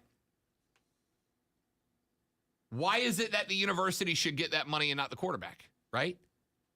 Well, the university facilitates that. Okay, but it's still being done because of that guy, right? Now, if the university wants to say $500 to sit down with our quarterback and toss $250 of it at the QB, I'm good with that. If the QB is good with it. If not, say no. Now, if the university wants to say $500 and you can come into Williams-Brice and take a picture on the 50, cool, keep that money. That's the university using the university's resources to make the university money. It's different than utilizing the quarterback to make the university money. Do you see what I'm saying? Texter says, have you met a Gamecock fan? There is definitely pressure. They are the most delusional fan base in existence. This text. They have Alabama Mouse and Vanderbilt. Oh, your text got offed. Your text got cut. I need you to finish that text. So wait a minute. The Clemson fan was so long-winded he couldn't get all his texts in. That's not a surprise. Have you met Gamecock fan? There is definitely pressure. They are the most delusional fan base in existence. Do they spell delusional have right? Alabama Mouths and Vanderbilt, and then the text cut off. I need to know they have Vanderbilt what? They have Alabama Mouths and Vanderbilt what? Brains? Asses? I don't know. I'm going to go with brains. Yeah. No, a Gamecock fan is not going to, or a Clemson fan is not going to accuse a Gamecock fan of having a Vanderbilt brain. No chance. Alabama Mouths and Vanderbilt what? I need to know. It's Clemson. It probably has something to do with cows. Texter said, just want to point out that if you look at how empty Williams-Brice is most games, Dr. Pepper will be sad to lose all 5 fans with the boycott. All right. All right, so they have Alabama Mouths and a Vanderbilt trophy case. it wasn't. Don't give him that credit. Do not give him that credit. That's a good joke. That's a good joke. No, that's a joke he read out of the book. There's no way he can't make things up on his own. I haven't heard it before. Do you know this person? I said, oh yeah, I do because they just texted me what they texted. Gotcha. Yes. Do I know that person? Through me. Okay. Good joke. I like it. That's a good joke. That's a good joke. I respect that. Trey on the Facebook stream, facebook.com/thefanupstate, twitter.com/thefanupstate, or search. I hope you didn't pay extra for that joke book because you got gypped. Rob Brown Show on YouTube. Do you think the NIL money will taper down if players don't perform and move the needle in sales? I don't think DJ is inspiring anyone to buy Dr. Pepper. I do think he got NIL money based off the tradition of great quarterbacks at Clemson. Yes, he got that money based on the fact that Dr. Pepper and Bojangles went, yo, Clemson quarterback, that's been for the past 10 years, a glory-filled position. Exactly. It's more about the school, not about the player. Sure. Absolutely. But he's still got to go out there and do it. Does he? Does he? When he had a bad game, they go, we thought we were getting this. We didn't, so we're cutting our endorsement. Welcome to the investment, baby. It goes both ways. Now, you know what I'm also not going to do? If next year DJ's dad calls Dr. Pepper and goes, hey, the Uwe Ungalale brand is ready to re-up our NIL deal with my boy, and Dr. Pepper goes, nah, we good. We all right. We're going to give that Dr. Pepper money to Spencer Rattler. It's Dr. Pepper. They can give it to both. It's really what it comes. It's not like it's a local car dealership or something. Right. It's Dr. I Pepper. just need an example here. Okay.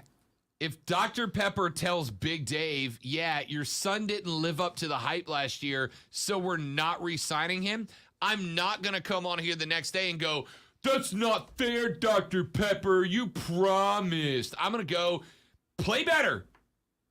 Play better, because the right to earn that money is predicated on who you are and what you do on the field. Let's take a break. Back after this. Rob Alonzo, it's the Fan Upstate. You see.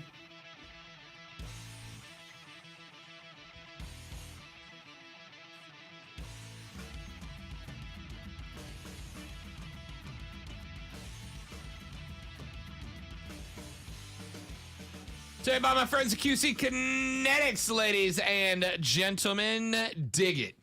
QC Kinetics offers non-surgical regenerative therapies. It's as good as it sounds. Here's what I mean by that. When you call QC Kinetics, you are going to hear all about the science behind what they do. And what they do is get rid of your joint pain by healing, by restoring, by regenerating the connective tissues inside of your joints, your ankles, your knees, your hips, your lower back, your elbows, your shoulders. That connective tissue regenerates from their therapy without surgery, without drugs, without steroids, and without downtime. That connective tissue regenerates, it heals, it grows back, and when it does, you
coming out on the stream about the trophy case. Because he's being specific about football. That trophy case has more than, including a couple of national championships in basketball. You know. Lonzo, nobody cares about basketball.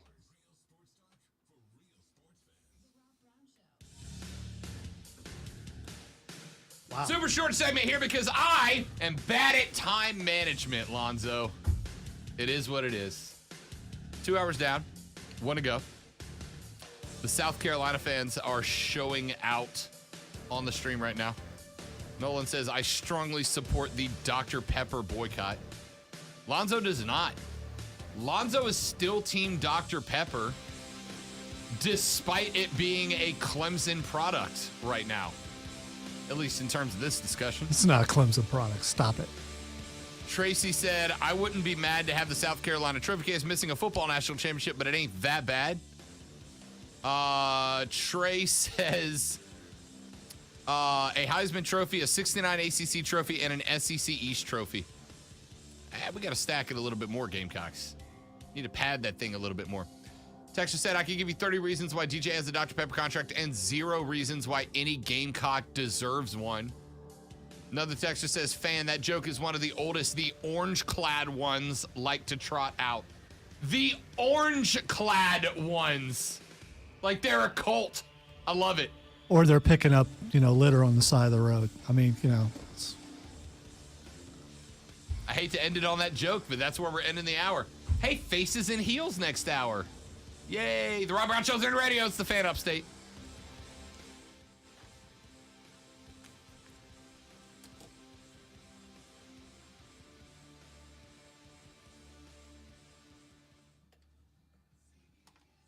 Kofi did an interview where he talked about Vince's original idea for the new day, and I can't wait to read it after the show. Yeah, I've heard about that.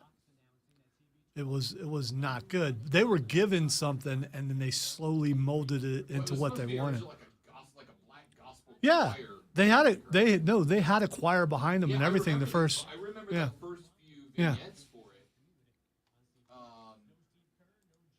And then I remember when they came out the first time, and I'm like, yo, I don't know what this is, but I like it. yeah. You need to hear what Big E talks about it, because he did not want to do the preacher thing, but that's the thing that helped. I mean, without his, announcement at the beginning and all that kind of stuff, yeah. I mean, you can't get away from that. So some of the ideas that he wanted actually worked and some of it didn't, but they took their TV time and they turned it into what they wanted it to be. And they made him see that their way was better because of the pop. Because it was. Well, he allowed them to be together originally, even though he had a different idea. He could have just said no completely. I mean, I get your hate and your disdain, but without the boss saying, okay, go do this, they don't go do that. So. I mean, to be honest, I just hated the black preacher concept from when they started. I was like, this is not a good look. And then I'm glad that Vince trusted his talent to run with it and turn it into something not bad. Because the New Day has been my favorite faction. But some things you're offended by are draws for other people. I mean, true. Was the original gimmick a draw though? Like, I don't know. I know I'm not everybody, but I can't see how that original gimmick was a draw. What about it would have excited? But I'm not everybody, so I'm just me. That was my point, that you're not everyone. You're not calling yourself the arbiter, so we're good. Because who does that? Hey guys, did you know there's a generic form of Viagra that works just the same but is 90% cheaper? And you can get it online? Just go to forhims.com/radio. You'll get a free medical consultation. Discreet shipping if prescribed, a 100% online process, and trusted generic alternatives to the biggest brands at 90% off. That's I know I shouldn't be. I know it's trivial. I know it's petty. Really don't want to wear khakis. No, I don't. I absolutely don't.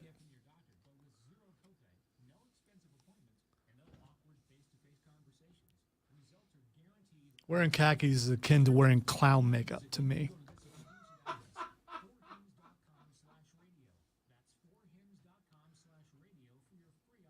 Which, yes, I have done, but that's my makeup. My makeup and clown makeup are two totally different things. We just did that to troll the entire place, which we did. So,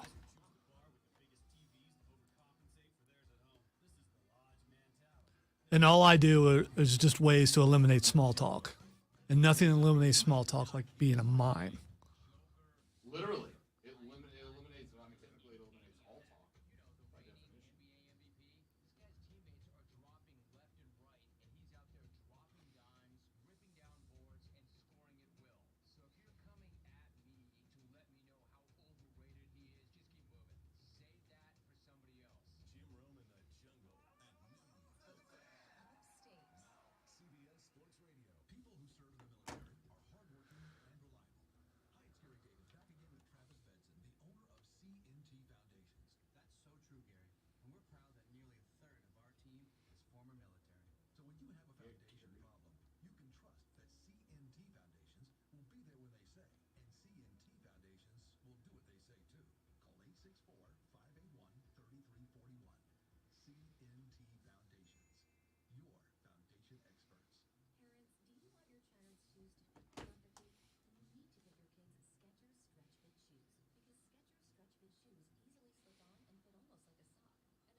You have a Harley in the first break. Speaking of them.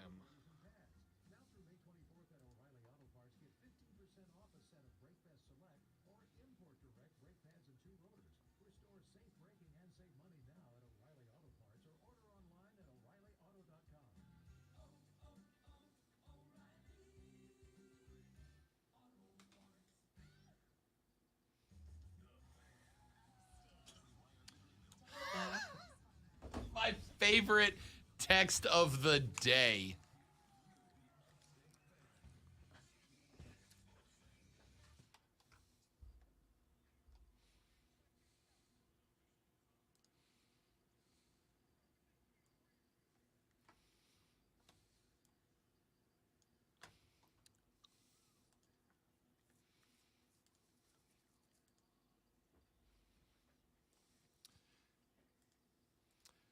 Rob, I'd switch to drinking Mr. Pibb, but odds are the way he played, he'll be endorsing that next year instead. All right, that's a good text. That's a good text. That's a very good text. It really is. That's text of the day. So far, that's text of the day. Speaking of text of the day, Lonzo. It's not anything similar to that, but do you know? Speaking of, disregard that, but you know. It reminded me, and it's never too late to start, unfortunately. We are 10 days into May, and do you know what I never started? We never started Mullet? the great mullet hunt of 2022. I blew it. In fact, I was sitting at the house last night. I was watching some basketball yesterday evening. I was scrolling through Twitter, as one is wont to do sometimes. And I came across a picture of a mulleted dude. And I went, oh my goodness, I forgot to start Mulleted? the great Rob Brown mullet hunt of 2022. Is that a mulleted? I don't know. It was mulleted. Can we say he was mulleted? It's French. We're trying to spice it up, dirt. I completely blanked on starting the great mullet hunt of 2022. That is my bad, ladies and gentlemen. The question now is, though, do we go ahead and start it 10 days into May, or do we save it for June now? There's an abundance of mullets out there, so I think we can more than make up for the few days that we missed. Okay, so we start it now. Yes. So we go ahead and open up the Great Mullet Hunt 2022 right now. I'm good with that. I like I said, it's on me. I blew it. I completely forgot it. I told you guys we were going to be mullet hunting last month when May got here, and it just slipped my mind. So I apologize to those of you that had already been, staking out your territory, getting your hunting grounds ready, preparing yourselves for the mullet hunt. It is on. Okay? Speaking of hunting grounds, when you and I and Diesel and Mark Ryan go out khaki shopping, could we go looking for mullets also? You should be looking for mullets anywhere you go, whenever you go there. All right, I already know where they are. So, I mean, there's that. See, and that's the thing. Sometimes, though, there's a certain bowling alley on Saturday nights in Lawrence County. Sometimes you think you've got it. Sometimes you go, okay, this is the mullet hunting ground. This is going to be the right spot. And then you show up and you realize that the mullets have migrated elsewhere. Oh, I'm telling you, if Clinton, or Clennon, as they call it, is still Clennon, they're still there. They're still there. Okay. It was generational. When I was there, we went there because one bowling alley wasn't open. Let's go over here. And it's like, oh, okay. The Fem mullet was there also. Nice. Which is, yeah. So those are kind of rare. Let me set this up for you. Let me set up the Great Mullet Hunt 2022. The number one question that you guys have asked is, what's the prize? What's the prize? Here's the prize. The winner of Mullet Hunt 2022, Lonzo, the winner of Mullet Hunt 2022 is going to get a matching Fan Upstate t-shirt and hat, which you may have autographed by any of the Fan Upstate staff that you wish. All of us, none of us, it's your call. And if Mark charges you, I'll pick up the cost for it. Nope. Oh, no, Mark's not charging us. Yeah. No. I mean, if Mark Ryan charges for the autograph. Oh, gotcha. As the real star on the show.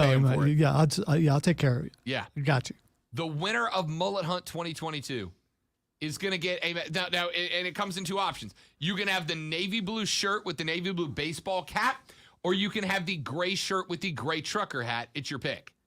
I've been told we got more gear coming in. It should be here very soon. It will definitely be here by the end of the month. Winner of Mullet Hunt 2022 is going to get a matching Fan Upstate shirt and hat. You will be by the way, the only person that has the complete set outside of employees. We gave away hats and we've given away shirts. We have not given away a set. You will be the first member of the Fan Upstate listening audience here in the Upstate to have the full gear set up that does not work for the station. Be the first member of the Armada to rock the gear. To be able to roll out top to bottom. You can have the shirt and or hat autographed by any, all, or none of the Fan Upstate. And we won't get our feelings hurt when you go, Rob, I just want Lonzo's autograph. I will understand that. And I will do it in crayon if you want me to. Now, just be a big Z. Here is how the game works, ladies and gentlemen. Here's how the game works. You are going to collect pictures of mullets in the wild around the Upstate. The hairdo, not the fish. Do you have the fish here? No, you wouldn't have the fish here, would you? You wouldn't have mullet the fish here.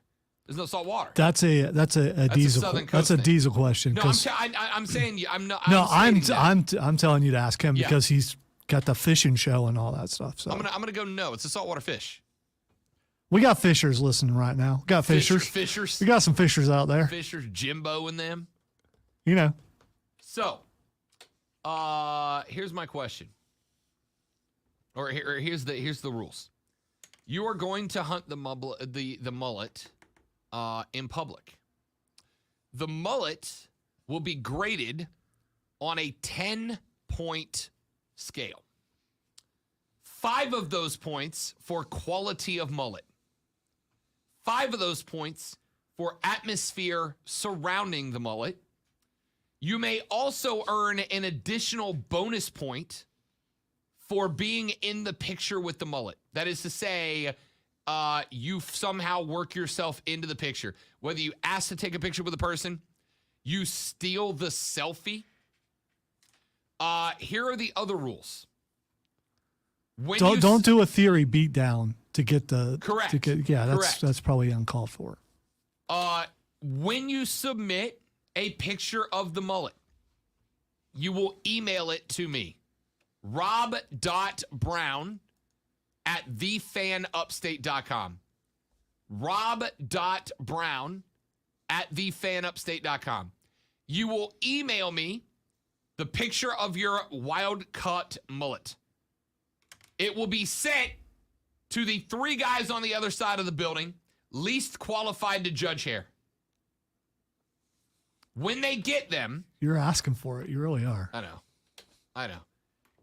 I will be asking them, the 3 on the other side of the building, to judge the mullet on 2 qualifications. Number 1, quality of the mullet. Number 2, location, atmosphere surrounding the mullet. So, if you were to, let's say, catch a mullet laying down on the front of a Trans Am drinking a PBR, that's going to be a 5-point atmosphere, even if the mullet's only a 2 quality. You get extra points for exposed skin while doing that? Or no, it all plays into the atmosphere. Are you wearing the wife beater or the muscle t-shirt? All part of the atmosphere. Okay, all right. Right? Concert t-shirt. 5 points Motley for the atmosphere. Skinner. Absolutely. If they are rocking a Def Leppard shirt, you are going to get a lot of help towards the atmosphere grade. What album, though? Hysteria? Obviously. No? Okay, all right. But you're also going to get 5 for the quality of mullet as well, right? If it's a baby mullet, you're going to get a point, maybe 2 out of that. But if it's a baby mullet on somebody driving a TA on a country road drinking a PBR, you're going to get all 5 atmosphere points. You might still work 7 points out of 10, even if it's a baby mullet. You might find the greatest mullet in the world. But if it's just like walking down the middle of the road somewhere, not a lot of atmosphere to celebrate that mullet, you might have a 5-point mullet, but only get a point or 2 for atmosphere. You end up with a 6-point mullet. Unless you're walking down the road in a trailer park. Atmosphere, baby. Atmosphere. And these are all, stereotypes, but they're there for a reason. Now, you may submit as many mullets as you like. Every time you catch a mullet, you may submit that mullet. You will be graded on a cumulative rolling total. That is to say, when you submit a mullet to rob.brown@thefanupstate.com, when you submit that mullet, it will be graded by our judges. You will get a total score from those judges on a 30-point scale, 10 points per judge. Every mullet you submit will add to that score, right? Every mullet you submit will add to that score. Once you have done so, at the end of the month of May, Mullet May comes to its conclusion, you will have a total points. The more mullets you submit, the better chance you have of winning this thing on the points.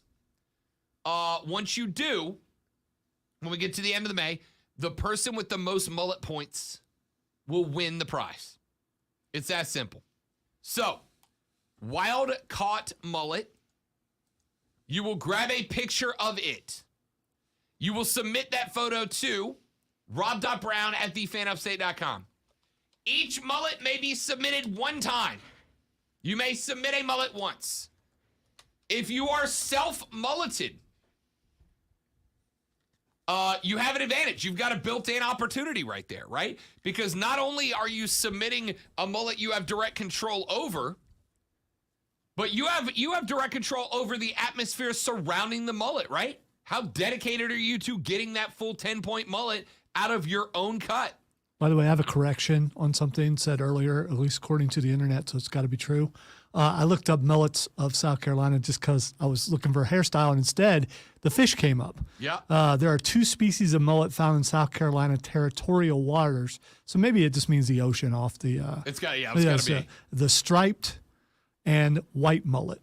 Yeah, that's what we have down in Destin. So that's Atlantic Coast. That's Charlestown. That's the what do they call them? That's low country. That's a low country fish. Where the rich people are. Yeah, that's low country fish.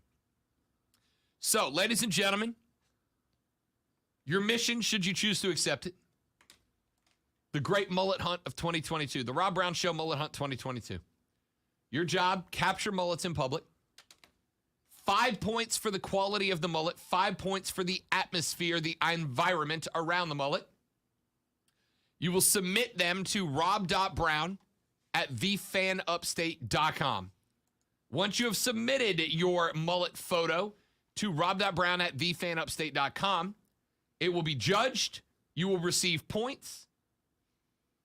At the end of May, he or she who ends up submitting the most mullets for the most points will get a Fan Upstate matching shirt and hat combo pack, which you may have autographed by any, all, or none of the Fan Upstate staff at your request. So, the game is on. I wish you the best of. Oh, and by the way, Zoe, There's a national contest for the best mullet. You didn't see it? It was on ESPN the Ed Show. I missed that. It was amazing. Seeing pictures of these. There were guys who worked their mustache into their mullet, like their mustache braided into their mullet, There's went up and around. Dude in Texas that won the Texas crown. He's got the American flag like on the shaved part of it. Yeah. That is what we would call that's a 10-point mullet, right? Like, no doubt. He also looks a lot like Jeff Bridges as the dude. So that's why, yeah. Submit your mullet pics to rob.brown@thefanupstate.com. I'm looking for them. I want them. Somebody's winning a shirt and hat combo from the Fan Upstate. 5 points for quality of mullet. 5 points for atmosphere surrounding the mullet. Graded by our 3 judges down the hall. At the end of May, he or she with the most mullet points will win the prize. You may submit your own mullet one time. Now, I'm also going to say this. If multiple people submit the same mullet, I will accept that. Right? If 4, 5, 6 of you are rolling around downtown GVL and there's a mullet hanging out downtown and 3 or 4 of you submit the mullet, you will all be graded on the mullet. You may all get different scores depending on the environment, the quality of the photo, etc., etc. And remember, you get a bonus point if you are in the picture with the mullet. So, hit us up, rob.brown@thefanupstate.com. The Great Mullet Hunt 2022 is on. Can't wait. Lonzo, are you going to compete for funds? It's like fantasy football. We can't win the prize, but I do want to see where I land amongst our listeners. Well, first of all, I don't have a mullet because it's the same length all the way around. But I do possibly have photos of when I did have a mullet. So doesn't count. It's gotta be current. Yeah, but I'd be willing to submit them as a guide. Okay. You know. I accept that. I am going to go ahead and tell you, ladies and gentlemen, I will be competing in the Great Mullet Hunt 2022. I want to see where I stack up with you guys. I really do. All right, rob.brown@thefanupstate.com. Send me your mullet pics. And somebody's winning a prize at the end of the month of May. Let's take a break. When we come back, Lonzo's favorite segment, ladies and gentlemen. It's Tuesday, and you know what that means. Time for Faces and Heels, where we take a look at some socially ambiguous situations and try to find out who's the good guy, who's the bad guy. Faces and Heels is next on The Rob Brown Show. This is the Fan Upstate.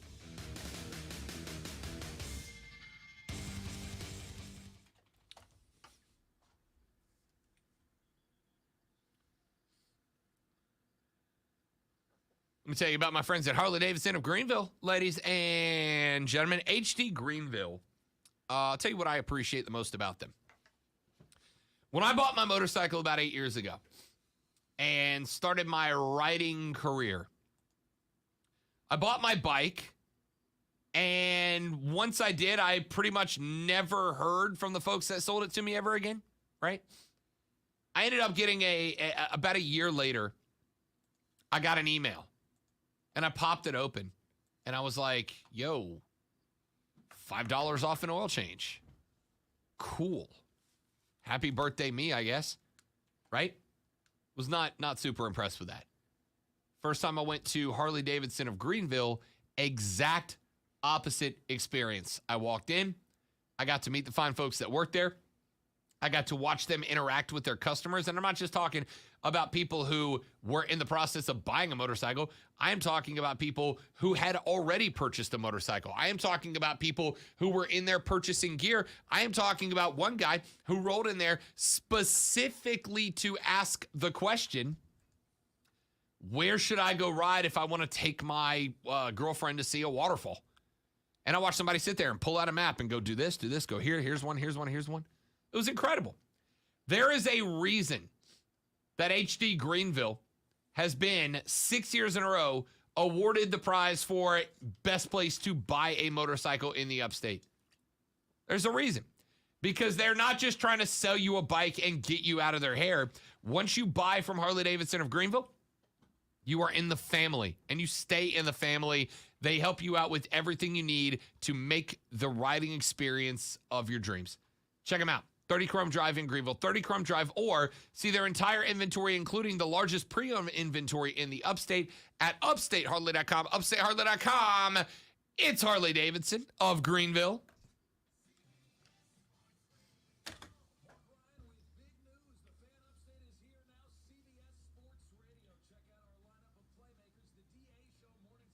Look at the dude, look at the hat. My guy.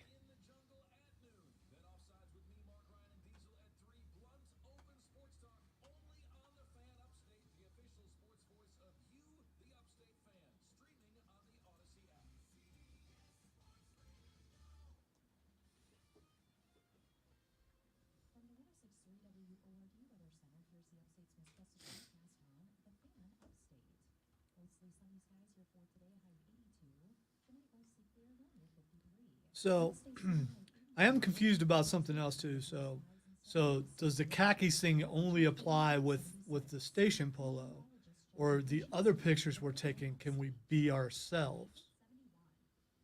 The impression I'm getting is we're doing one like professional headshot. Yeah. And then probably a few of like us just being the show. Being us? Yeah.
That's a look.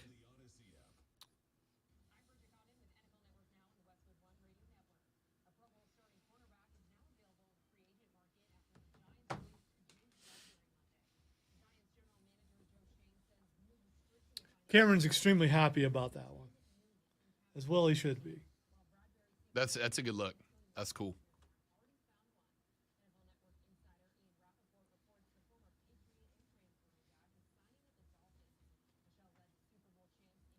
You got to figure out the right way when the thing's finally done to get votes.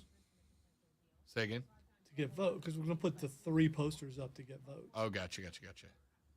I'll probably just create a poll and word stuff, which will both offend and get some people to like it at the same time.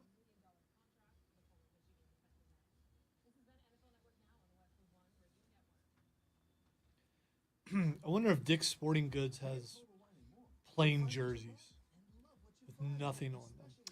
So here's It'd what I'm probably going to be look at. pretty expensive though. Here's what I'm going to look at after the show.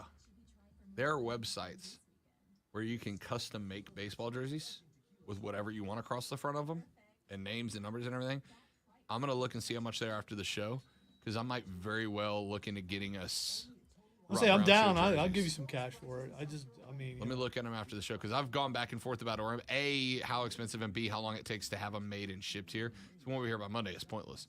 Well, it's not, but still. I mean, we'll still have them. To be cool, but I'm not in a hurry to order them at that point. Right. But if I can get them here by Monday and we can get jerseys with the show logo across the front, we might very well do that. That might be disapproved, but, Why would it be? Sorry, we look cool. Exactly.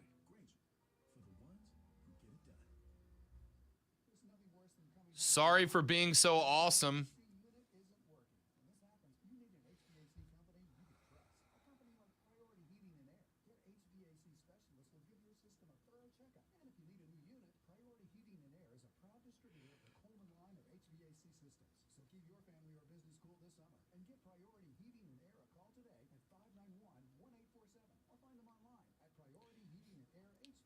Should I bring in my keytar, and you grab your guitar, and we do a picture with a guitar combo? Don't hate that.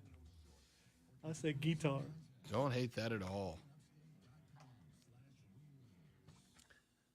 It's actually a controller that came with Rock Band, but it will function as an actual MIDI controller, but still, it looks like what it is. So.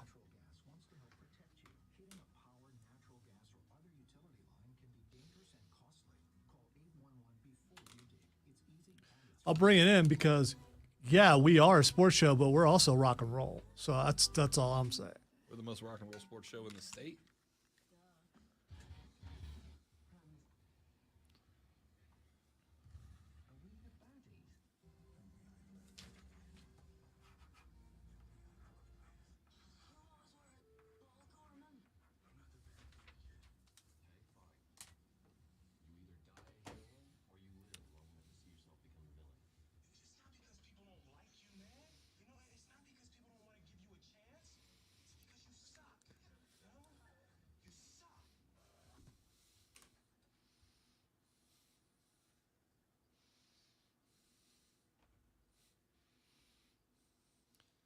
Roman hit me with a chair last night, Lonzo.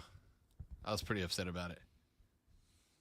I just made my way up to Raw last night, so I haven't actually had a match yet. What's SmackDown first? I went Raw because the flagship. Yeah, I get it. No, because who the GM is. Oh, gotcha. And I actually got to interview Mandy Rose, so Fair enough.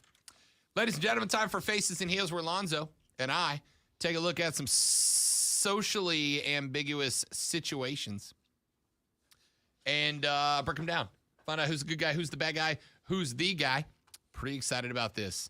Lonzo, this one is my favorite one I've read so far because it's obvious who the face and the heel is. But it's still going to rile some people up. I don't know if it's our show's demo, but it will. So, gentleman has been married to his wife for a year. She is really, really mad at him, Lonzo, because he did not plan anything for Mother's Day for her. Mother's Day came. Mother's Day passed. He did nothing special for her.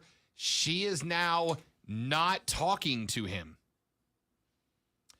Lonzo, she's mad because about 3 months ago, they adopted a kitten. And she said, I'm a cat mom, and Mother's Day is for us as well. He said, I love you, but this is crazy. It has been 3 days. She is still not talking to him because he did not celebrate Cat Mother's Day for his wife. Lonzo, you're up, killer. I'm curious, do they say where these people live? Because I kind of ordinarily no. Because I kind of sounds like a California type thing. I can throw a bunch of jokes out there, but that's just weird, man. That is just weird. Yeah, I get people who believe that the pets are a member of the family, and I'm not disputing that. But stop. Just stop. I think it's time to reevaluate the marriage, maybe, or get some therapy, something. I don't know. Yeah. You have wedded and bedded a crazy cat lady, is what you did, my guy. That's a stereotype that's real. Listen, I'm a dog guy. I'm a pets guy. I am absolutely a pets are part of the family guy. All right. My dog, my cat have free reign of the house. Dog wants to sleep on the bed, dog's on the bed. Dog wants to be on the couch, dog's on the couch. Dog wants to go out, I stop my show to take the dog out. They are absolutely family members. However, I despise the expression fur baby. It's not a baby. It's not a baby. It's a dog. It's a cat. It's a pet. It's your pet. It's not your baby. It's not your kid. No, you do not get Mother's Day because you have a cat, crazy cat lady. I'm sorry. You don't. You don't. You don't. Have you seen the on? I don't know if they still do it on Saturday Night Live. The cat lady thing. That's what you married. That's what it reminds me of. You jumped the gun on a crazy cat lady, right? You give that woman 7 more years of not getting married, and she's got 96 cats in her house. Sorry, I hate to be that guy, but it is what it is. Texas says when she doesn't talk to you for 3 days over something like that, it's time to file the divorce. Yeah, I got to tell you, that is that's relationship evaluation time. Is this worth it? Or just wait around till Father's Day and see what she does for you. Yeah. It's coming up. Yeah. I mean, I maybe you segue that way. I've made you dinner for Mother's Day, honey. Father's Day's around the corner. Me and the cat are going golfing, and you're going to watch the cat. Texas said only 1 year in on that. It's time to get out of that one before you have actual kids. All right, here's another one. 21-year-old woman lives in a 2-bedroom, 2-bathroom apartment. Her boyfriend lives there and shares a bedroom with her. My 22-year-old roommate, fake name of Mary, has her own bathroom and bedroom. We share a kitchen and common room. For context, Mary and I split the rent 50-50. Our names are both on the rent as it is university housing. We are both university students. She's a senior, graduates in 3 weeks. I'm a junior. My boyfriend's a senior, et cetera, et cetera. Yesterday, Mary texted me that her dad is flying out for graduation and she's looking for hotels, but they're expensive. Her dad is retired. Her dad has medical issues, all right? He has trouble getting around. He's an older gentleman. He has medical issues that make travel difficult for him. And because of the fact that the only hotels that they have that would be able to care for him are crazy expensive, Mary said, I need you to let my dad sleep in your bed. I need to borrow your bedroom. Now, Mary offered to pay our subject here $70 a night to let her medically challenged retired father rent the room from her and the boyfriend. I will pay you $70 a night to let dad sleep in your room and in your bed, as well as provide new sheets, et cetera, et cetera. She said, sorry about your dad, but no. I'm not giving up my bedroom, and I'm not letting your dad sleep in me and my boyfriend's bed for 3 nights. For graduation, I don't want your money. It's not happening. Said Mary is now very upset and is making their life living together a pain in the rear end, not picking up her dishes, et cetera, making it as uncomfortable as possible. I'll go first on this one, Zoe. These are hard. Well, this one is. The cat thing was easy. This is difficult. Mary, the roommate, is the heel. All right. I feel bad for her dad. That sucks for her dad. Her dad's got a struggle ahead of him. I get it. I understand it. That's tough. But your failure to have planned for that, your failure to have gotten a room that your dad could have comfortably stayed in well before graduation is not your roommate's fault. It's not. And while I will say this, it was a respectful request. It wasn't anything above and beyond, right? And she offered to pay for the room. No. This is a selfish request. Mary has a bed of her own. Put your dad up in your own bed. Go sleep on the couch, and then you don't lose any money either. Bingo. Now, Mary justified that as saying, I got to be at my best. I've got graduation. I've got photos. I got to look at, et cetera. I need my beauty rest, right? Well, look, dude, you share the bed with your dad or you sleep on the couch. It is what it is, right? It just is what it is. Mary's absolutely the heel in this one. I get it. I understand. And like I said, she is it's a respectful ask. She offered to pay. Is she moving when she graduates? Yeah, I guess so. Because it's it's student housing, so she's not going to be there that long. So even if she's making life miserable for you, she'll be gone soon. Yeah. Here's the other thing I think people need to realize. We have kind of hit this point in society where, and I think this is something that part of this is stemming from how the next generation of kids is taught. Asking nicely and saying please does not mean you get what you want. Right? It does not mean you get what you want. I read one a couple of weeks ago about a guy who was at the grocery store and he was going to check out and he had like 3 items, right? And there was a lady ahead of him in the only line that was open. And she had like 50 items. She had like a grocery cart full of stuff. And he walked up and he's like, excuse me, ma'am, I just have 3 items. Do you mind if I go ahead of you? And the woman said, yeah, no, I'm sorry. I'm in kind of a hurry. And he's like, right, so am I. And I have 3 items. And she's like, right, but I'm already here, so no. And the guy was infuriated. Like, he's like, I went to speak to a manager because the cashier should have let me go first. I'm like, no, dude. Just because you ask nicely does not mean that person has to do what you want. That's what sometimes you just got to take no for an answer. Go to self-checkout. Here is one, Zoe. This one, whoo. Guy in his late 20s has an older sister. She's about 15 years older than him. Says they are not close due to their age difference. Said the daughter got married, the sister, the dad's daughter, the sister, got married and moved out at a young age. And while our subject was even younger than that.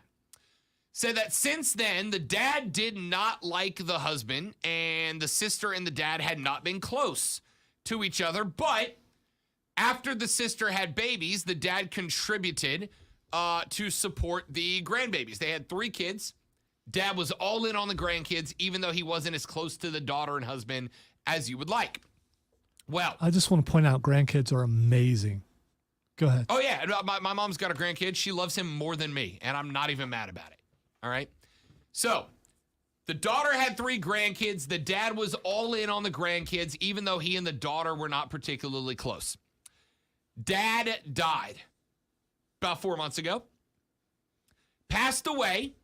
And when it came time to read the will, the dad left $50K in cash to the daughter for the grandbabies and gave everything else to the son, including 2 real estate properties.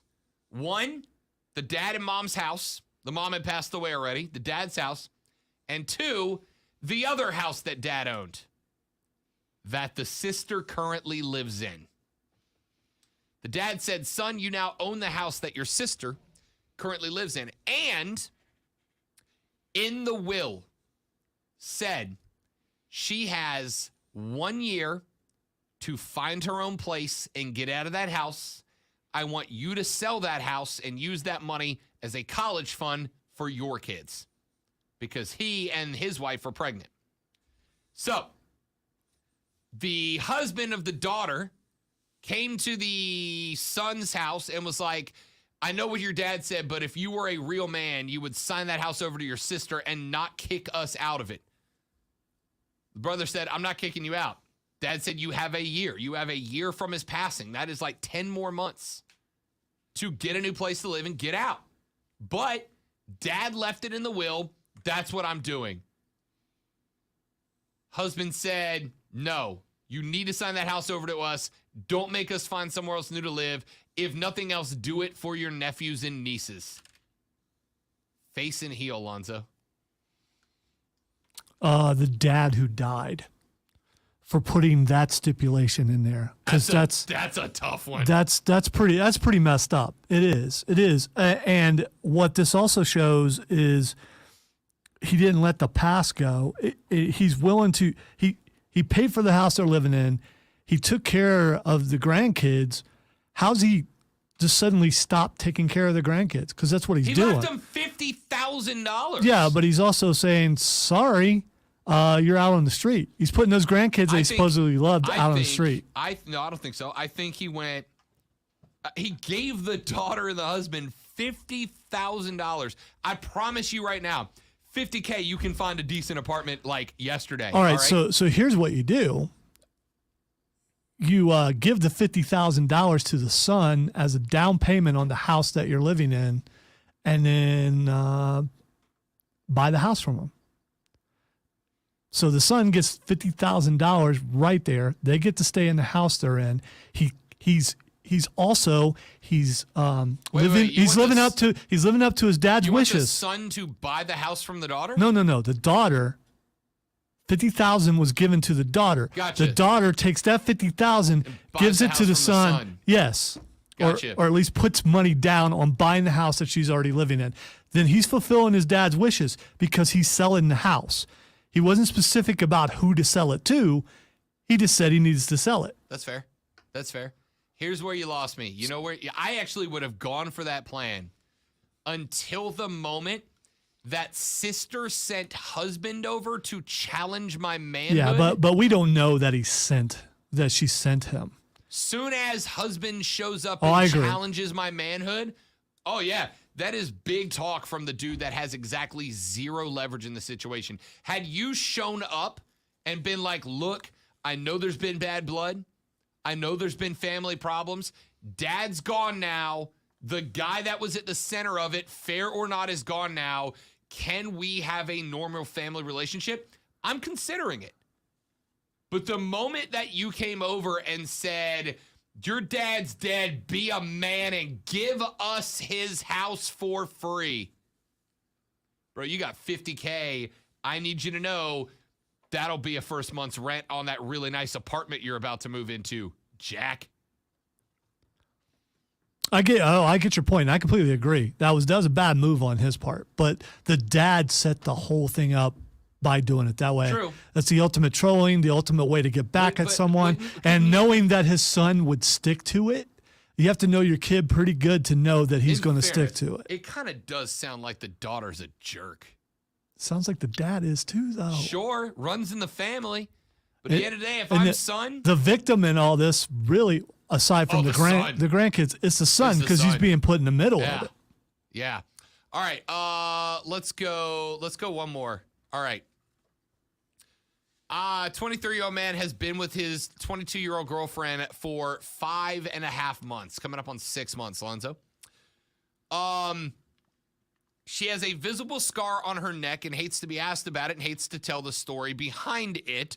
Long story short, when she was very young, she was in a bad place, tried to take her own life. She has a scar that is left behind from that effort.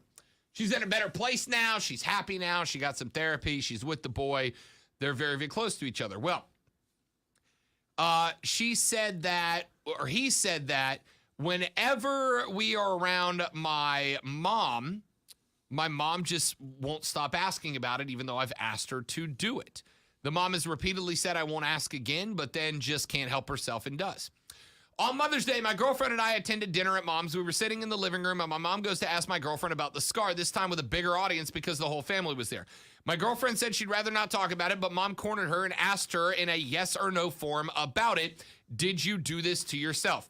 I can't wait for Lonzo's reaction to this. I was sitting next to my mom and forced out a loud fart in an attempt to take the pressure and attention away from the situation. I looked at my mom, blamed it on her, although it was obviously me. The family started laughing. Mom gave me a nasty stare It was awkward, but I was desperate and could not figure out another way to get my mom to stop asking my girlfriend. Mom pulled me into the kitchen, read me the riot act about it. I told her I was not sorry. My girlfriend and I have been laughing about it nonstop, but my mom and dad were upset, saying I behaved poorly and childishly in front of the family and told me to grow up. Faces and heels. Do you want to go first or you want me to go first, though? I think we know that the mom is the heel for pressing the question. Sure. But if I'm the girlfriend, here's how I take care of this situation. I look them in the eye and go, "You want to know how I got this scar?" I mean, you can't make a scar reference in front of your girlfriend who is shy about her scar. I love the troll attempt, but you can't do that in front of what is. Oh yeah, already yeah. the This problem. is pretty. Speaking of needing to grow up, the mom needs to grow up. The That's mom's ridiculous. the ulta heel. All right, she is the heelest of the heels. You know who else is the heel? The dad, for taking the mom's side in this. The mom's wrong. Everybody knows the mom's wrong. Here's the other thing. First off, to the boyfriend,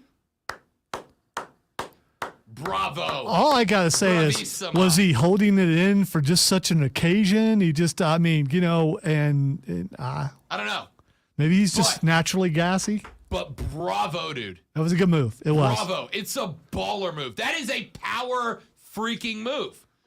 To just rip one over mom and then blame it on her. Mom, how could you? Gross, dude. Oh, mom, that's awful. Oh, it's Reese.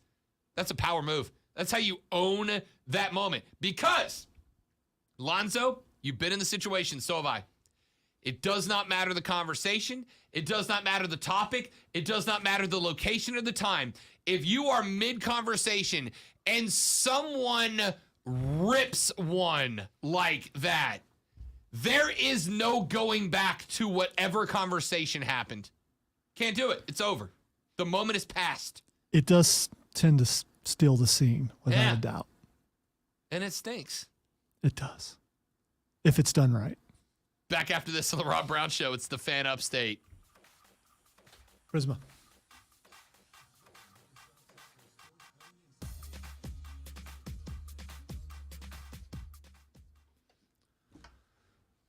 Tell you about my friends at Prisma Health right here in the Upstate, ladies and gentlemen. Let's take a little trip, shall we, over to the Prisma Health website at prismahealth.org. Prismahealth.org. It's a virtual trip. You don't do that. You're driving. You just listen to me. I'll tell you. When you open it up, you are going to find a bunch of stuff available right there at your fingertips. And this is why Prisma Health is the GOAT healthcare provider in the area. Right at the top of the webpage, you are going to find your login information, including your My Chart page. You can go to My Chart and you can see everything you need to know about your healthcare, whether it's a diagnosis or a prognosis, whether it is your prescription information or where to pick them up. They've got it all right there for you on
we should ask them if we can do a 4-person picture and make it like Bohemian Rhapsody for the 4 of us. I like it.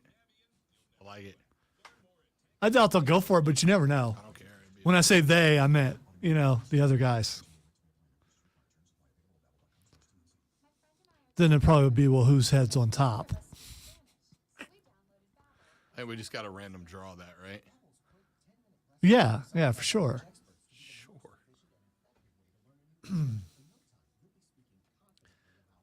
I'd say we do it by height, but you and I and Mark are all kind of the same height. They're like half inches and inches separating, so.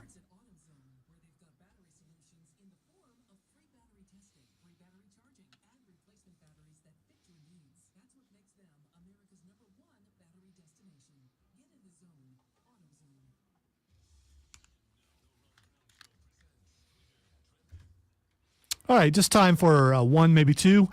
Tom Brady is trending. Tom Brady's trending because he announced earlier this morning that he has agreed to a deal with Fox Sports that when he retires, whenever it might be, so like 2046, he will become the lead NFL analyst for Fox Sports. The trolling from Tom Brady continues because just when you think you're done seeing Brady on your television, Lonzo, he signs a job to become the most televised guy in all the NFL. Okay, so will I turn away from a Kansas City game if he's the color guy?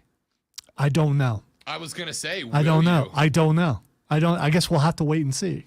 Will you? Hey, do you think he'll be any good at it? Because it doesn't mean, just because you say I'm going to do this, doesn't mean you're going to be good at it. Yeah, I think he will. I think Brady's got charisma.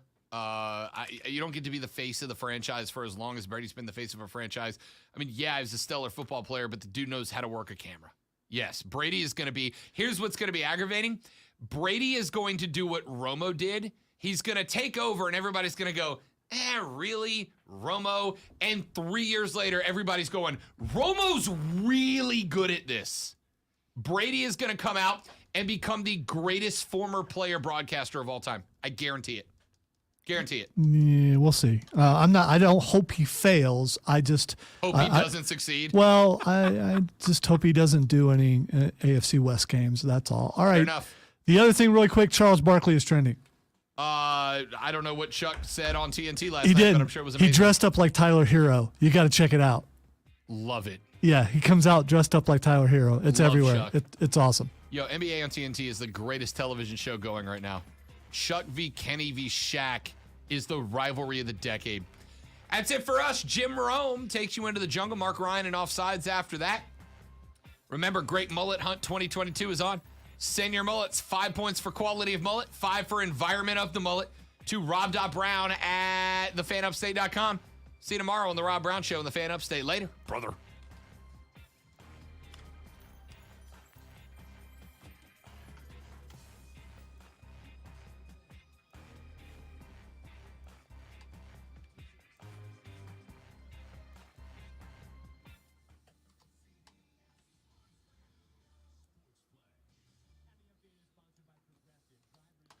You going to say goodbye to the stream? Yes. Goodbye, stream. Thanks for hanging out. Goodbye, stream.